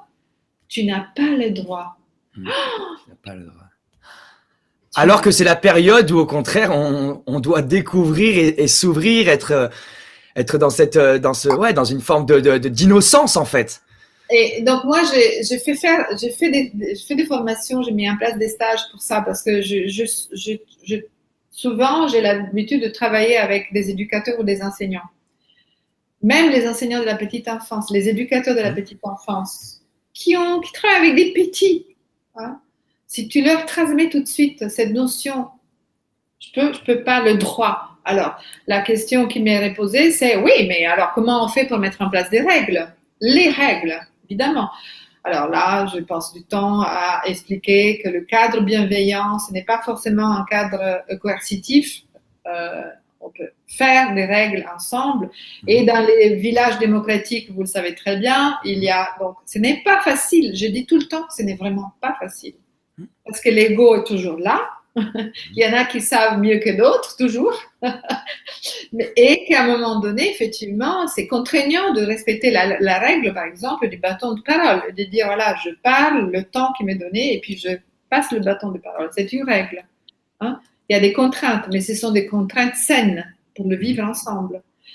Et là, pour revenir à la joie, ce que je vais faire dans un exercice que je fais faire, ça revient de la tradition africaine orale. C'est ce que je trouve extraordinaire parce qu'il y a une sagesse, une connaissance qui est d'une profondeur dans ces traditions orales en Afrique comme partout. Hein, donc, et là, je pars souvent, je fais faire l'exercice du kasala, qui est l'auto-louange.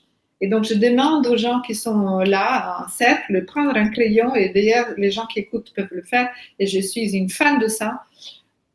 Je prends un crayon et j'écris sur un papier une qualité que j'ai, mais qui m'est reconnue, que je ne vais pas inventer. Et j'exagère cette qualité. Si je suis généreuse, je suis le roi ou la reine de la générosité.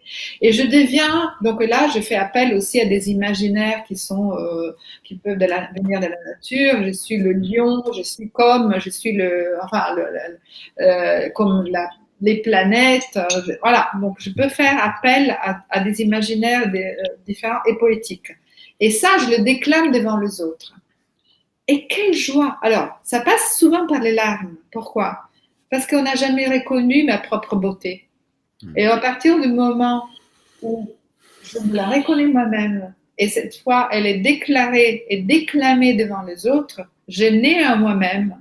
Et c'est une joie immense d'aller trouver cette vérité qui est en moi. C'est quelque chose qui fait que je partage ça et je nais aux autres au même moment. Mais d'abord, je nais à moi-même. Donc, c'est un exercice que je fais. C'est hyper difficile. Pourquoi? Parce que pour aller trouver cette joie de l'être, parce que finalement, ça concerne l'être. L'être. Qui suis-je? Non. Euh, à partir du moment où je me reconnais cette beauté et cette noblesse, je parle de noblesse parce que c'est une personne qui fait pratiquer beaucoup ça, qui s'appelle Marie Mullis. Elle appelle ça l'auto-louange. Euh, Dès qu'on retrouve cette noblesse, on sort du cadre établi et on brille et on devient un roi de son propre domaine, dans son propre royaume, hein, qui n'est pas le roi qui punit, mais c'est la personne qui brille. Et d'ailleurs, ça va à l'inverse de ce qu'on connaît aujourd'hui, où on est dans une époque de compétition. Et donc, en fait, on se compare les uns aux autres. Et moi, j'aime bien rappeler, je suis en compétition avec moi-même. Et le but, c'est d'être meilleur que moi-même et chaque jour de devenir encore un peu meilleur, enfin, avec humilité. Mais pour développer cet amour-propre, parce qu'aujourd'hui, c'est vrai que dans notre société, en tout cas, c'est ce que je ressens, ce que je vis, on manque énormément de considération de l'autre, d'admiration de l'autre, d'amour de l'autre. Et en fait, quand on a suffisamment d'amour propre pour soi et de considération pour soi et conscience de ce qu'on est, avec évidemment toutes ses limites et ses défauts, ça permet aussi de voir la beauté de l'autre. Et c'est à l'inverse de cette époque où on voit souvent les défauts de l'autre plutôt que voir ses qualités. On va plus souvent parler de ce qui fonctionne pas, plutôt de ce qui fonctionne. Alors que moi, quand je suis bien accueilli dans une boulangerie, et ben en partant, je dis merci pour l'accueil. Ça fait plaisir d'être accueilli avec un beau sourire comme le vôtre, avec toute cette gentillesse. Et on a besoin de la considération de l'autre. Nous sommes des êtres sociaux et malheureusement, l'ère de la compétition freine ces comparaisons permanentes à l'autre freinent le fait qu'on est chacun complémentaires et que chacun apporte sa pierre dans le vivre ensemble et que le but, c'est pas d'être mieux que l'autre, mais le but, c'est d'être complémentaire à l'autre et on l'est tous, selon moi. Si je peux ajouter quelque chose, c'est qu'on peut même arrêter aussi d'être en compétition avec soi-même. Je pense que c'est quelque chose, c'est quelque chose qui va beaucoup nous pacifier, beaucoup nous donner encore plus de confiance sur notre propre nature. C'est-à-dire évidemment qu'on a encore notre cerveau reptilien qui est là pour agresser et réagir avec la violence. Mais on est aussi des êtres nous sommes des êtres aussi capables de bonté. C'est quelque chose dont on parle presque plus jamais, parce que ça fait très catho. C'est pas juste. Je trouve que c'est parler de bonté. Il y a un enseignant, je ne sais pas s'il enseigne, il s'appelle Jacques Lecomte. Il est un enseignant universitaire, je ne me souviens plus où est-ce qu'il enseigne, mais il a quand même une recherche sur la bonté. On est aussi capable de bonté vers l'autre et envers soi-même. Donc, si on enlève aussi cette histoire de challenge envers soi-même, confiance aussi envers soi-même, on est tel qu'on est, absolument perfectible, mais aussi plein aussi de grands potentiels, de grandes choses, de beauté. Et cette beauté, elle est là. Et les enfants ont ça avec une grande sagesse, Et pour moi, la joie, alors quand j'ai découvert, pour revenir à ta question, qu'est-ce que joie veut dire, ça a été incroyable. Je voulais faire une thèse sur le bonheur. Le bonheur, ça me rappelait plutôt Coca-Cola, donc happiness. Ils ont tout récupéré. Oui, une industrie du bonheur. Donc la communication, elle est très sur le bonheur, quoi. Et à un moment donné, c'est le mot joie qui m'est venu. Et j'ai découvert l'étymologie. Je suis une passionnée d'étymologie.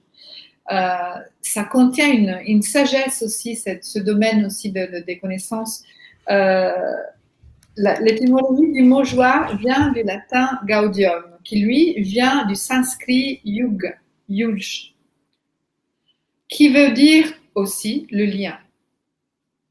C'est le même que yoga, le même étymologie que yoga en sanskrit. Donc, lorsque je suis en joie, je suis en lien. Et pour moi, ce n'est pas uniquement un lien avec les autres, c'est surtout, c'est aussi, parce que les deux font partie de la même image. C'est seulement une image assez complète, je suis en lien avec moi-même. Donc, il y a quand même une sorte de reliance, je trouve plutôt le mot reliance plutôt beau. C'est vraiment l'effet de ces liens. Je suis en reliance avec moi-même et avec les autres. Quand je suis en joie, je suis forcément en lien avec les autres. Parce que ça s'ouvre, il y a une ouverture du cœur, il y a une ouverture de tout. Voilà. Super. Et d'ailleurs, pour repartir, enfin pour essayer de nourrir cette joie de l'enfant en nous, l'enfant a un rapport où il joue en fait au quotidien. Il a une excitation parce qu'il découvre, il est curieux, il est joueur, et Oui. c'est quelque chose potentiellement qu'on peut perdre. Et même des fois dans des tâches quotidiennes, personnellement, je m'y amuse au quotidien pour mettre de la joie dans même les petites tâches contraignantes, où en fait, en passant le balai ou en faisant la vaisselle, je peux vouloir bien faire, m'appliquer à vouloir bien faire et être totalement entier dans l'action que je fais, on pourrait dire en pleine conscience d'une certaine manière, certains diraient ce terme-là, et potentiellement donc cultiver ça en tant qu'adulte, ou même des fois dans des choses qui pourraient paraître futiles ou contraignants, on peut remettre du jeu et de la joie dans ces choses toutes simples. Complètement. Et c'est vraiment la pleine conscience, mais on peut marcher en pleine conscience. Et donc, ce que j'aime beaucoup aussi dans ce que j'ai pu lire sur ton site internet, hein, donc c'est essayer de passer de spectateur de nos vies à devenir acteur de nos vies, pour pouvoir un peu écrire son roman, son propre roman, son roman personnel, sa légende personnelle. Est-ce que tu peux nous développer un peu ce concept que j'ai beaucoup aimé, Oui. où tu parles même des gens qui écrivent les pièces et après les acteurs qui les jouent, mais enfin voilà, je te laisse raconter. J'ai Oui. beaucoup aimé cette approche que tu as. Les passages d'une posture de agent à une posture d'acteur à une posture d'auteur. Je pense que c'est de ça dont tu parles. Tout à fait. Nous sommes éduqués pour être des agents obéissants. C'est fort, hein. C'est fort ce que tu dis. On est éduqué pour être des agents obéissants. Qui ne se posent pas trop la question. Tout à fait. Pas trop la question. Donc voilà, c'est ça. Le gouvernement nous dit ça et on obéit. Okay. Et on ne se pose pas les questions. Ça, c'est les agents. On est dans un moment de transition où de cette posture totalement passive, on passe à une posture un peu plus active qui est celle d'auteur. Pardon, acteur.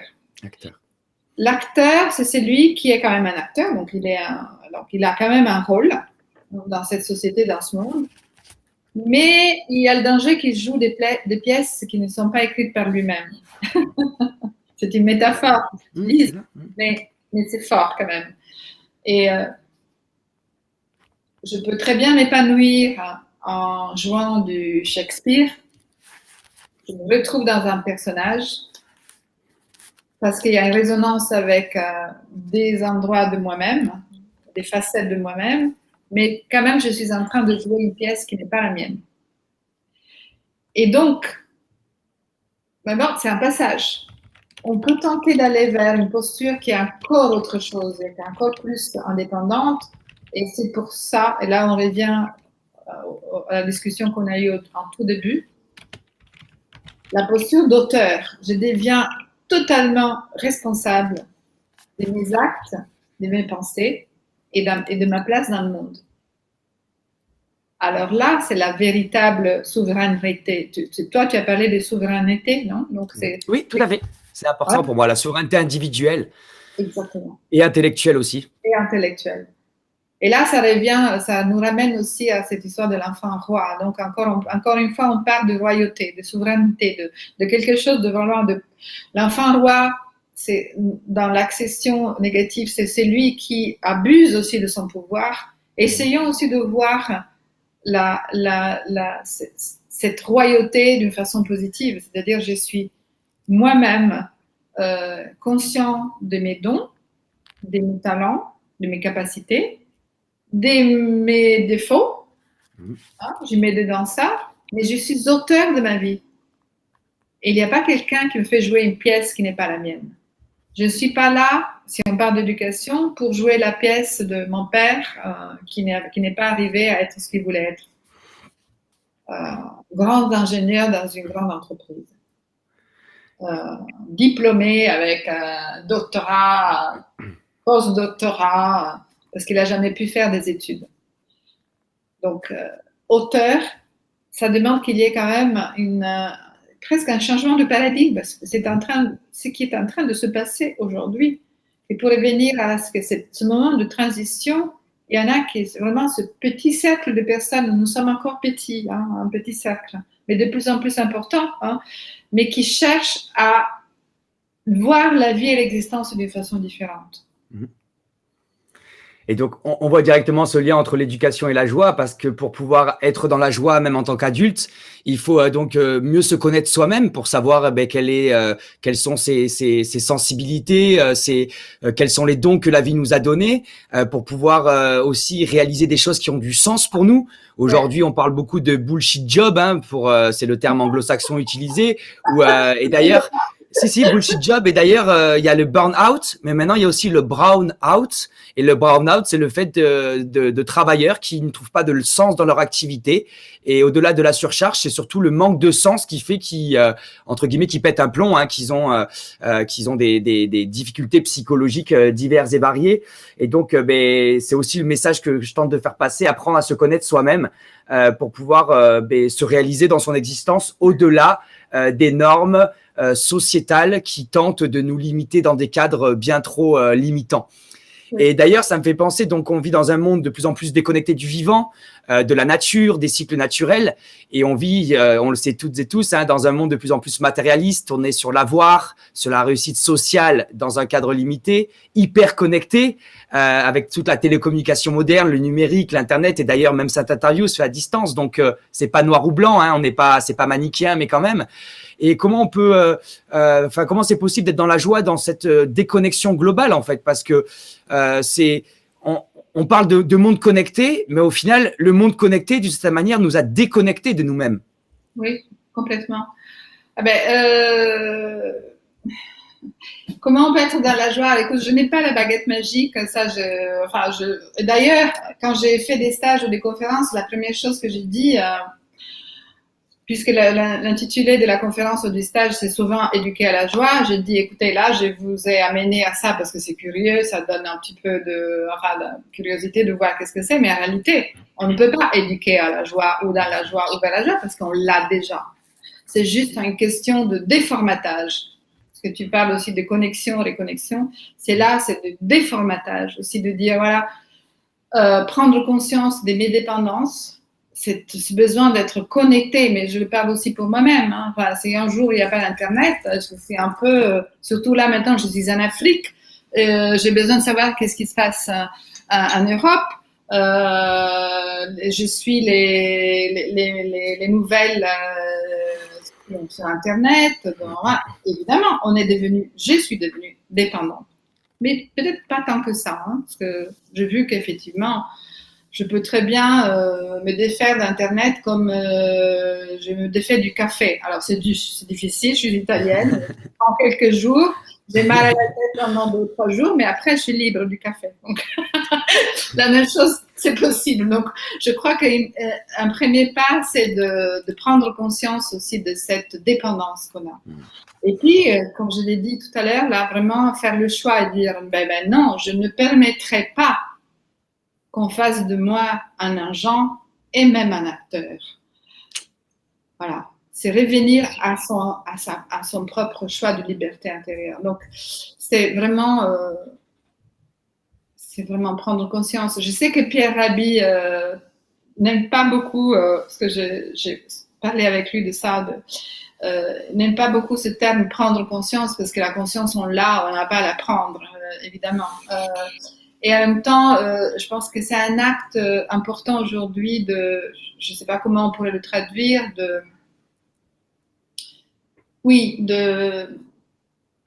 d'évidence. Évidence. Alors, pour moi, c'est de l'évidence. Pour toi, c'est de l'évidence. C'est évident pour peut-être des personnes qui nous écoutent là maintenant, qui sont d'accord sur la majorité des choses qu'on a pu évoquer pendant cet entretien. Pour beaucoup de gens, ce n'est pas du tout une évidence. Et là, on est dans ce moment de transition. On est pressé. Moi, je me suis retrouvée surtout quand j'étais avec le plan d'éducation hyper pressé, je disais, mais non, mais comment c'est possible? On va changer le monde de l'éducation. Faut que le monde change. Et je pense que c'est aussi une question d'âge. Hein, tu vois, tu as mis sur Facebook une photo de moi avec les cheveux noirs. Là, ils sont tout blancs. Je crois que c'est une question d'âge. Je pense que ce que j'ai compris aussi, c'est que on est en train d'aller hyper rapidement, très vite. Cette crise Covid nous a fait comprendre ça. Hein, on va très vite. En même temps, pas assez pour certains d'entre nous. Pas assez. J'aurais voulu qu'il y ait des centaines et des centaines et des milliers d'écoles nouvelles qui se créent. J'aurais voulu que les parents changent, qu'ils reprennent leurs droits de parents. Et en même temps, tout ça, ça se fait. Et c'est ce que j'ai appris, c'est que ça se fait même sans que je le veuille ou pas. C'est ça, d'être aussi précurseur et d'avoir et d'oser avoir un regard différent sur notre époque. Et pour finir sur la joie, et avant d'avoir un tout petit dernier temps autour de la spiritualité pour ouvrir notre échange, quelque chose qui est assez surprenant et qu'on entend régulièrement quand les gens voyagent aux quatre coins du monde, ça peut être en Asie ou en Afrique ou en Amérique latine, c'est la joie ou le bonheur qu'ils peuvent ressentir, ces sourires, cette convivialité, cet accueil très chaleureux où des fois des gens qui n'ont rien accueillent des touristes issus de pays entre guillemets dits riches, même si j'aime pas du tout cette classification de notre monde. Mais voilà, comment, toi qui as eu la chance aussi de voyager, comment on pourrait expliquer, je sais que Frédéric Lenoir a déjà apporté quelques réponses à ça, mais ça m'intéresse aussi d'avoir ton regard sur cette question, toi qui as voyagé, qui est aussi en Afrique en particulier, de ce niveau de joie qu'on peut retrouver dans des pays qui sont considérés comme pauvres ou en voie de développement. Écoute, c'est surprenant vu de l'extérieur en tout cas. C'est quelque chose qui m'a surpris dès le début quand j'ai mis les pieds en Afrique la première fois, il y a très longtemps. Quand la même chose, je l'ai retrouvée en Inde, mais dans des endroits complètement pauvres, plus que pauvres, où il y a la misère qui règne. Et de voir ces visages souriants. Et alors, c'est quelque chose qui m'a toujours émue, quelque chose que sans aucune, il n'y a. Enfin, là, on parlait de logique tout à l'heure. Il faut sortir de cette logique qui est la nôtre. On est heureux dès qu'on a quelque chose. Là, bon, je me souviendrai toujours d'une réponse qui a été donnée. D'ailleurs, ça a été une réplique dans un film qui s'appelle. Alors, le film s'appelle Indian Palace. Les gens pourront aller le voir. C'est un film qui a au moins une dizaine d'années et c'est tourné en Inde. Et là, il y a une scène où on voit deux Occidentaux, c'est deux Anglais, qui déjeunent dans un restaurant indien. Et il y a une personne qui est très en difficulté et très énervée par rapport à cette réaction de grand sourire des Indiens et qui dit à l'autre, qui par contre connaît bien l'Inde, mais qu'est-ce qu'ils ont tout le temps à rire et à sourire, mais pourquoi? Et l'autre lui répond, mais parce que pour eux, pour cette culture, le fait même de se lever, c'est quand même un don. Un cadeau. C'est d'être en vie, c'est un don. Et donc, quand on se lève avec ça, et la première chose que tu fais, c'est de remercier pour être en vie, ça change complètement. Ça change complètement la donne. Donc, moi, je retrouve ça en Afrique. Je traverse moi-même des moments où je suis pas bien, hein, parce que, évidemment, moi, je suis dans un cadre, je dis évidemment, parce que je suis ici dans un cadre qui est privilégié pour les Blancs. Hein, donc, il ne faut pas se leurrer. Il y a encore cette division qui est terrible.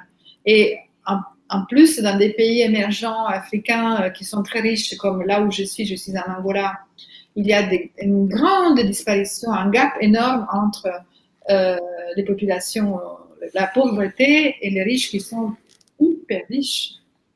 Et ça, c'est dans beaucoup de pays africains et beaucoup aussi, ça se voit de plus en plus, il y a ce gap énorme. Et quand je vais dans les quartiers populaires, c'est comme deux conseils, mais moi je cherche à y aller quand même, Oui, oui, parce qu'on vit dans des vases clos. Donc, ce que je vois, c'est cette joie de vivre que tu n'as pas ailleurs, quoi. Tu n'as pas ça dans les grands centres commerciaux. Tu as quand même ces sourires de ces enfants. Alors,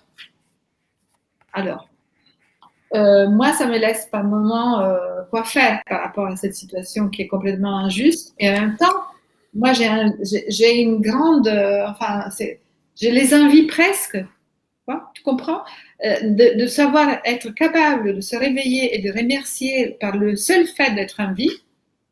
Ça m'est pas donné, moi. Quelque chose que j'ai dû réapprendre. Voilà.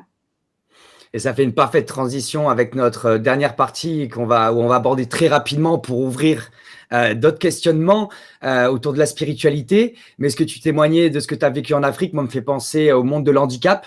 J'ai un grand frère qui a 7 ans de plus que moi, qui est prématuré et handicapé de naissance. Hein.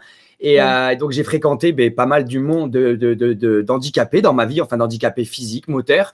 Et j'ai toujours été impressionné par par leur joie, par leur ténacité, par leur envie de, malgré que la vie leur ait donné ces handicaps-là. Au final, on a tous des handicaps qui sont plus ou moins difficiles à vivre, mais en fait, on a tous des petits handicaps. Et cette force de vie qu'ils ont, où ils s'accrochent, ils vont de l'avant, ils savent voir la chance qu'ils ont, ils trouvent le beau où ils peuvent le trouver, malgré des fois leurs limites à se déplacer ou à faire des activités. Et c'est des fois une leçon de vie aussi pour moi quand je rencontre ces personnes handicapées, parce qu'ils me rappellent des axes, enfin des enseignements philosophiques, on pourrait dire, par rapport à l'existence humaine. Et donc, voilà, ça peut être aussi inspirant et beaucoup d'admiration pour ces êtres qui apportent de la vie malgré la complexité, avec beaucoup de joie malgré l'épreuve au quotidien. Et donc, une notion aussi que tu abordes dans tes ouvrages et dans tes recherches ou dans tes vidéos, conférences ou autres, c'est la spiritualité. Et pour introduire cette partie, je me permettrai déjà de lutter contre un préjugé. C'est une forme de précaution oratoire aussi que je me permets d'avoir pour introduire cette partie. C'est un amalgame qui est fait et qui est particulièrement français, hein, parce que je rappelle par exemple que le mot laïcité n'existe pas dans notre langue. On peut pas traduire laïcité en anglais, par exemple, ou dans d'autres langues. Et un amalgame qui est fait en France, c'est entre religion et spiritualité. Donc déjà, est-ce que tu pourrais nous clarifier, selon ton regard, évidemment, qui est le tien, qui est propre, ton regard pour lutter contre cet amalgame où parfois on se fait sauter dessus parce qu'on se permet de parler du monde de l'invisible, et qu'en France, on y reviendra sur la laïcité dans d'autres questions, voilà, c'est quelque chose qui est assez coercitif, presque, on pourrait dire, intellectuellement. Les Français, alors là, je me permets d'être un petit peu critique. Hein. On dit, les Français sont des obsédés sectuels. Des sectes. Ils voient des sectes partout. Des sectes partout.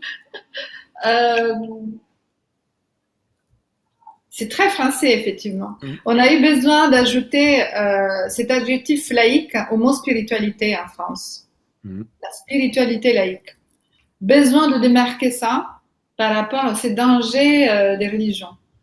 Alors, vous êtes quand même l'État qui a fait la séparation entre l'État et l'Église, alors qu'en Italie, c'est pas ça, et on est beaucoup plus cool, hein. Enfin, finalement, ça se passe beaucoup plus facilement. Donc, effectivement, donc les religions, il ne s'agit pas de parler si je reviens dans le contexte scolaire, hein, éducatif, ce qui est le mien, il ne s'agit pas de parler de Dieu, de la Vierge et des saints à l'école, pas du tout ça. Il s'agit tout simplement d'ouvrir un débat, comme le disait mon directeur de thèse, qui n'est plus là, qui s'appelait René Barbier, au questionnement existentiel. Et d'ailleurs, dans le livre que j'ai écrit, Ces écoles qui rendent nos enfants heureux, je voulais chercher un titre pour le passage le chapitre où je parle de spiritualité, et j'ai opté pour questionnement existentiel, ce qui fait que c'est un livre qui a pu être quand même lu aussi par les enseignants de l'éducation nationale sans qu'il y ait effectivement le danger d'être brûlé sur la place publique.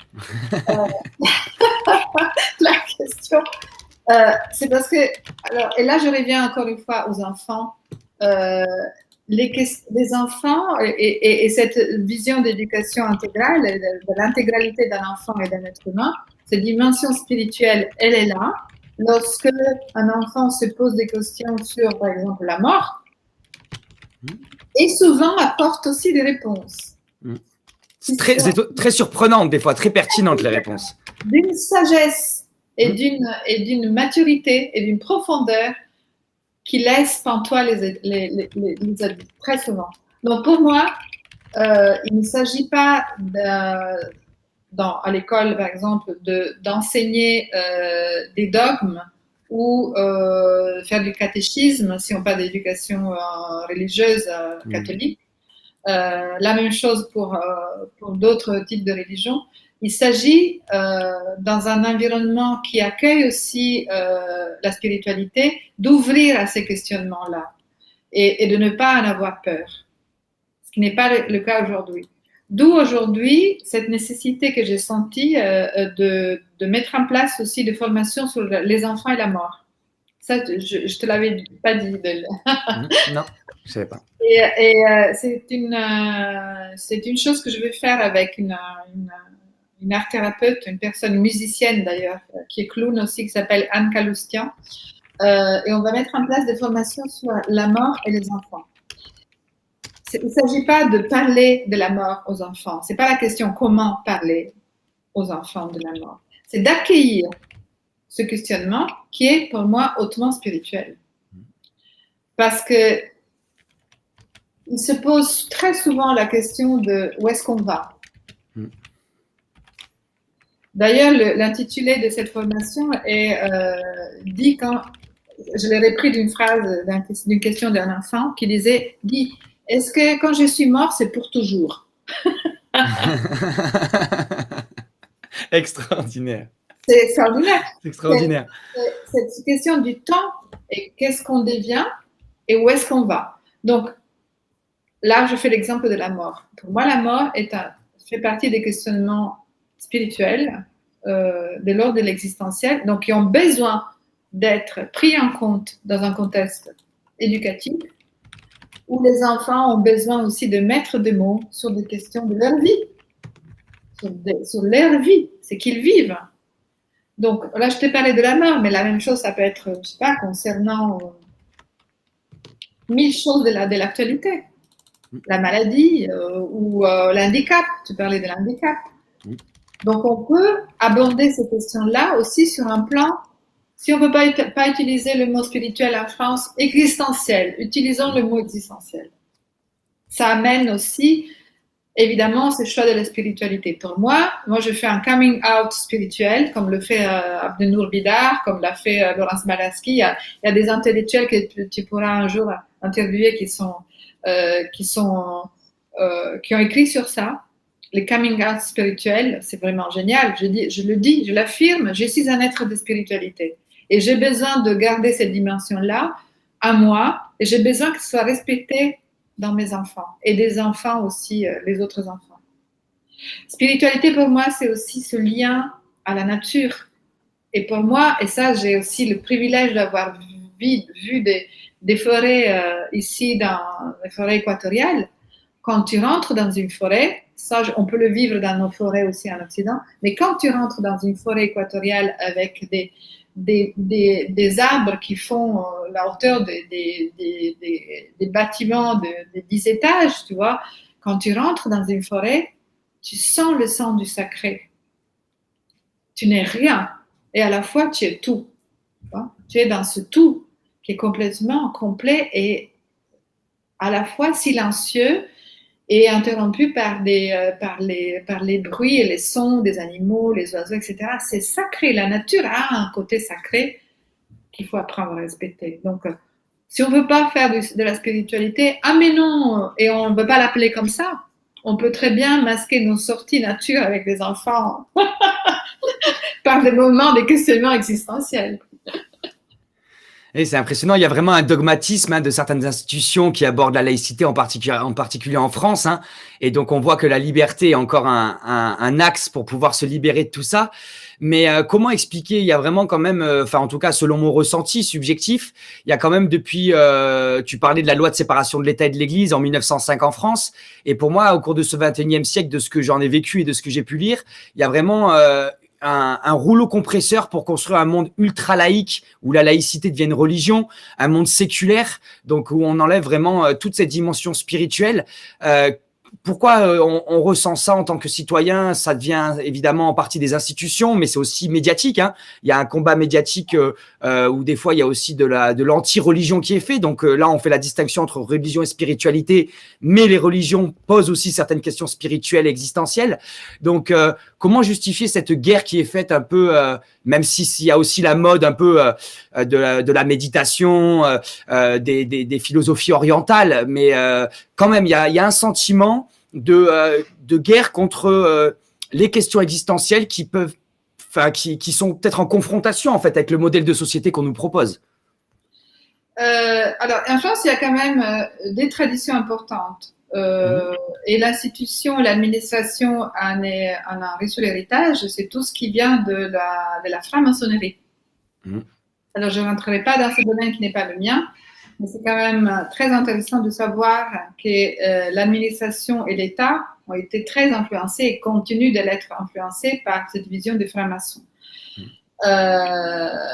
Qui se dit à la fois matérialiste, mais pour moi, il y a aussi un côté spirituel très important, mais qui n'est pas avoué, qui n'est pas dévoilé, qui n'est pas... Voilà. Donc, bref, là, je ne peux pas m'exprimer pour ça, mais il y a quand même un héritage important. Donc, et la franc-maçonnerie et l'Église sont deux choses différentes. Donc, bien sûr. Okay. D'ailleurs, certains papes avaient interdit aux prêtres d'être francs-maçons à certaines époques de l'histoire.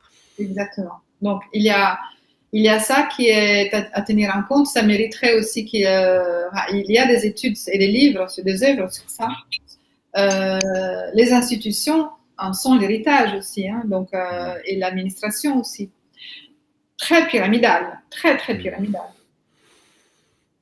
La pyramide du Louvre. Exactement. Donc, comment ça se fait qu'il y a cette peur, surtout en France?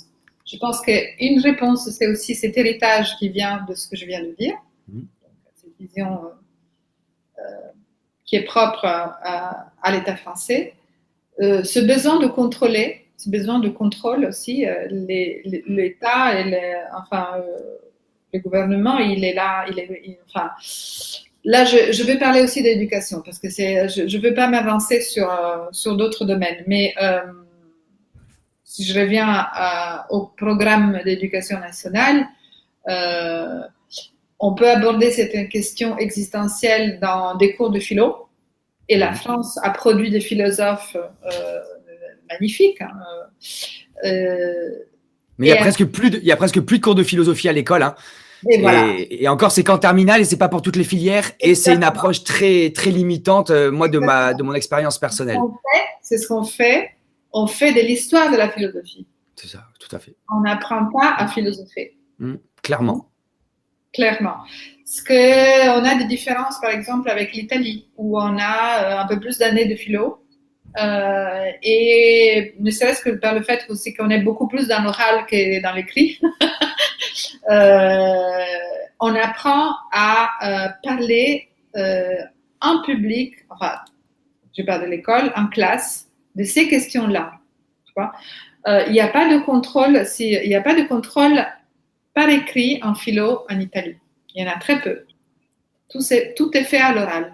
Donc, si tu veux, c'est aussi la faculté, la possibilité d'apprendre à s'exprimer à l'oral et d'exprimer ses propres opinions, y compris dans le domaine philosophique, y compris aussi existentiel.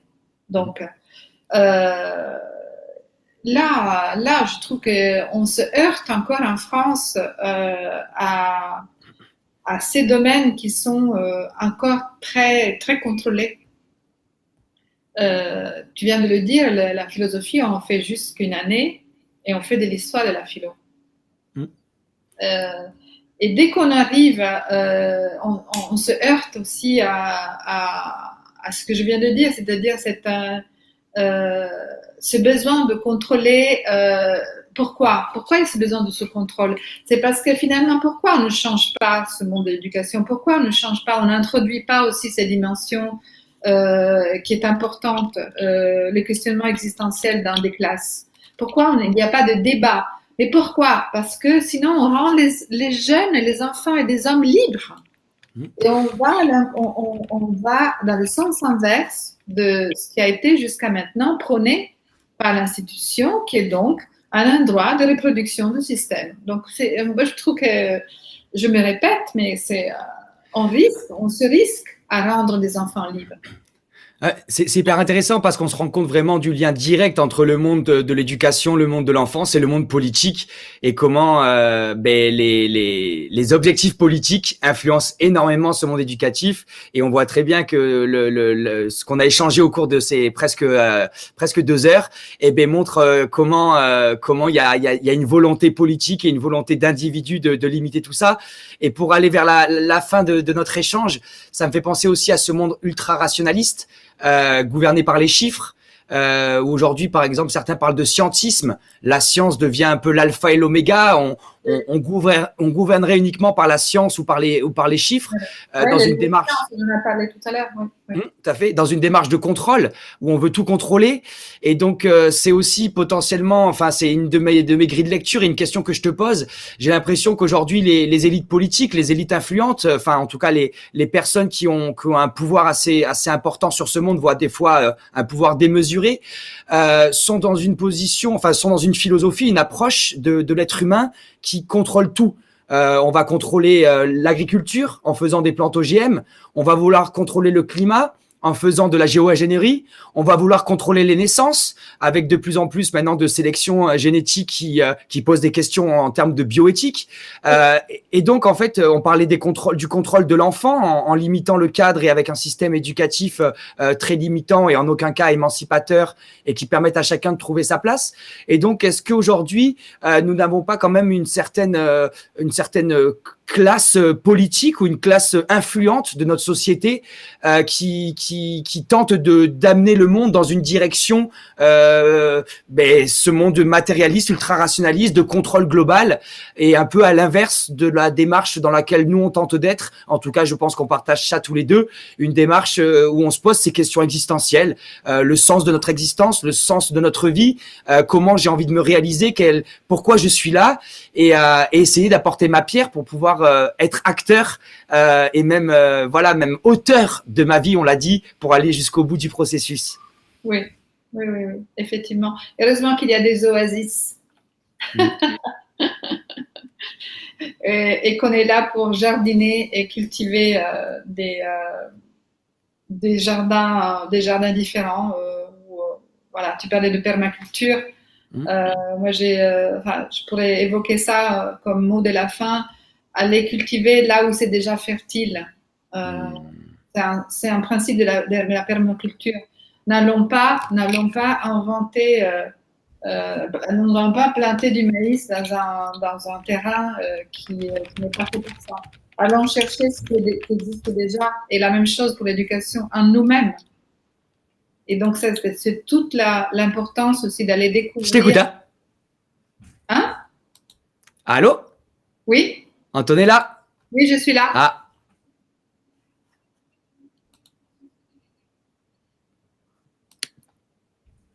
Tu m'entends plus?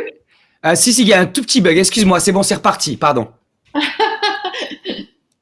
Je termine avec ça. Ce principe de la permaculture, aller cultiver là où c'est déjà fertile. En éducation, on peut en faire vraiment un principe fondamental. Aller chercher chez l'enfant, voir l'évidence de ce qu'il y a déjà en lui, son potentiel, son talent, et faire en sorte qu'il s'épanouisse davantage.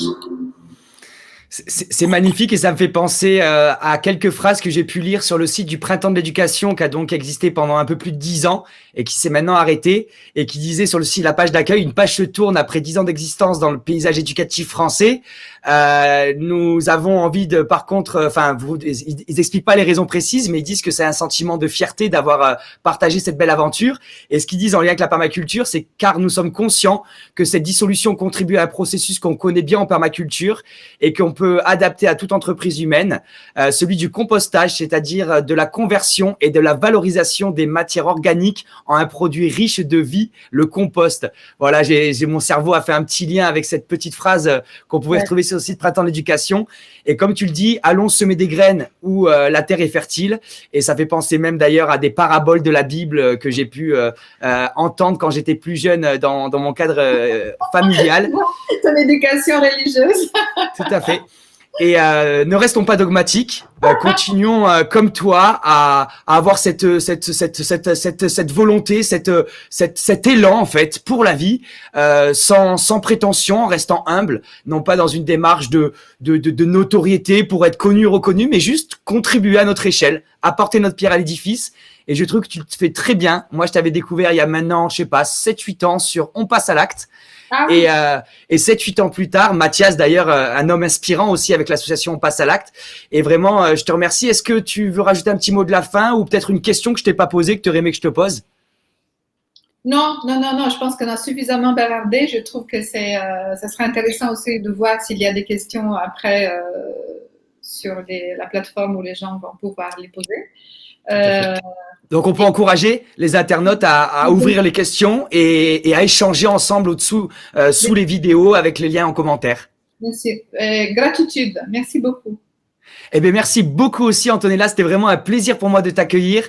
Voilà, pour moi, tu fais partie de ces êtres humains qui tentent tout simplement de contribuer et qui apportent leur pierre vraiment sans prétention. J'aime beaucoup cette humilité aussi et cette universalité, je trouve, dans nos discours, parce que nous sommes dans l'ouverture, dans la non-prétention et dans une volonté d'agir collectivement pour construire ensemble ce nouveau monde. Je te souhaite une belle journée. Merci encore. Voilà. Et donc, juste, je rappelle aussi aux internautes qui peuvent te retrouver, bien évidemment. Tu as un site internet, ils peuvent retrouver tes 2 ouvrages que j'ai cités en début d'émission. Donc, 2 ouvrages qui s'appellent Renouer avec la joie de l'enfant. Et d'ailleurs, très utile en cette période assez compliquée avec cette pandémie. Et donc, ces écoles qui rendent nos enfants heureux. Et voilà, on a cité aussi plein de références. Vous pouvez retrouver le réseau EDEC, les écoles libres, etc. Voilà, en tout cas, un grand merci aux personnes présentes et à ceux qui nous écouteront aussi en podcast. Belle journée encore une fois et j'espère à très vite. Merci Antonella. Au revoir. Au revoir. Ciao.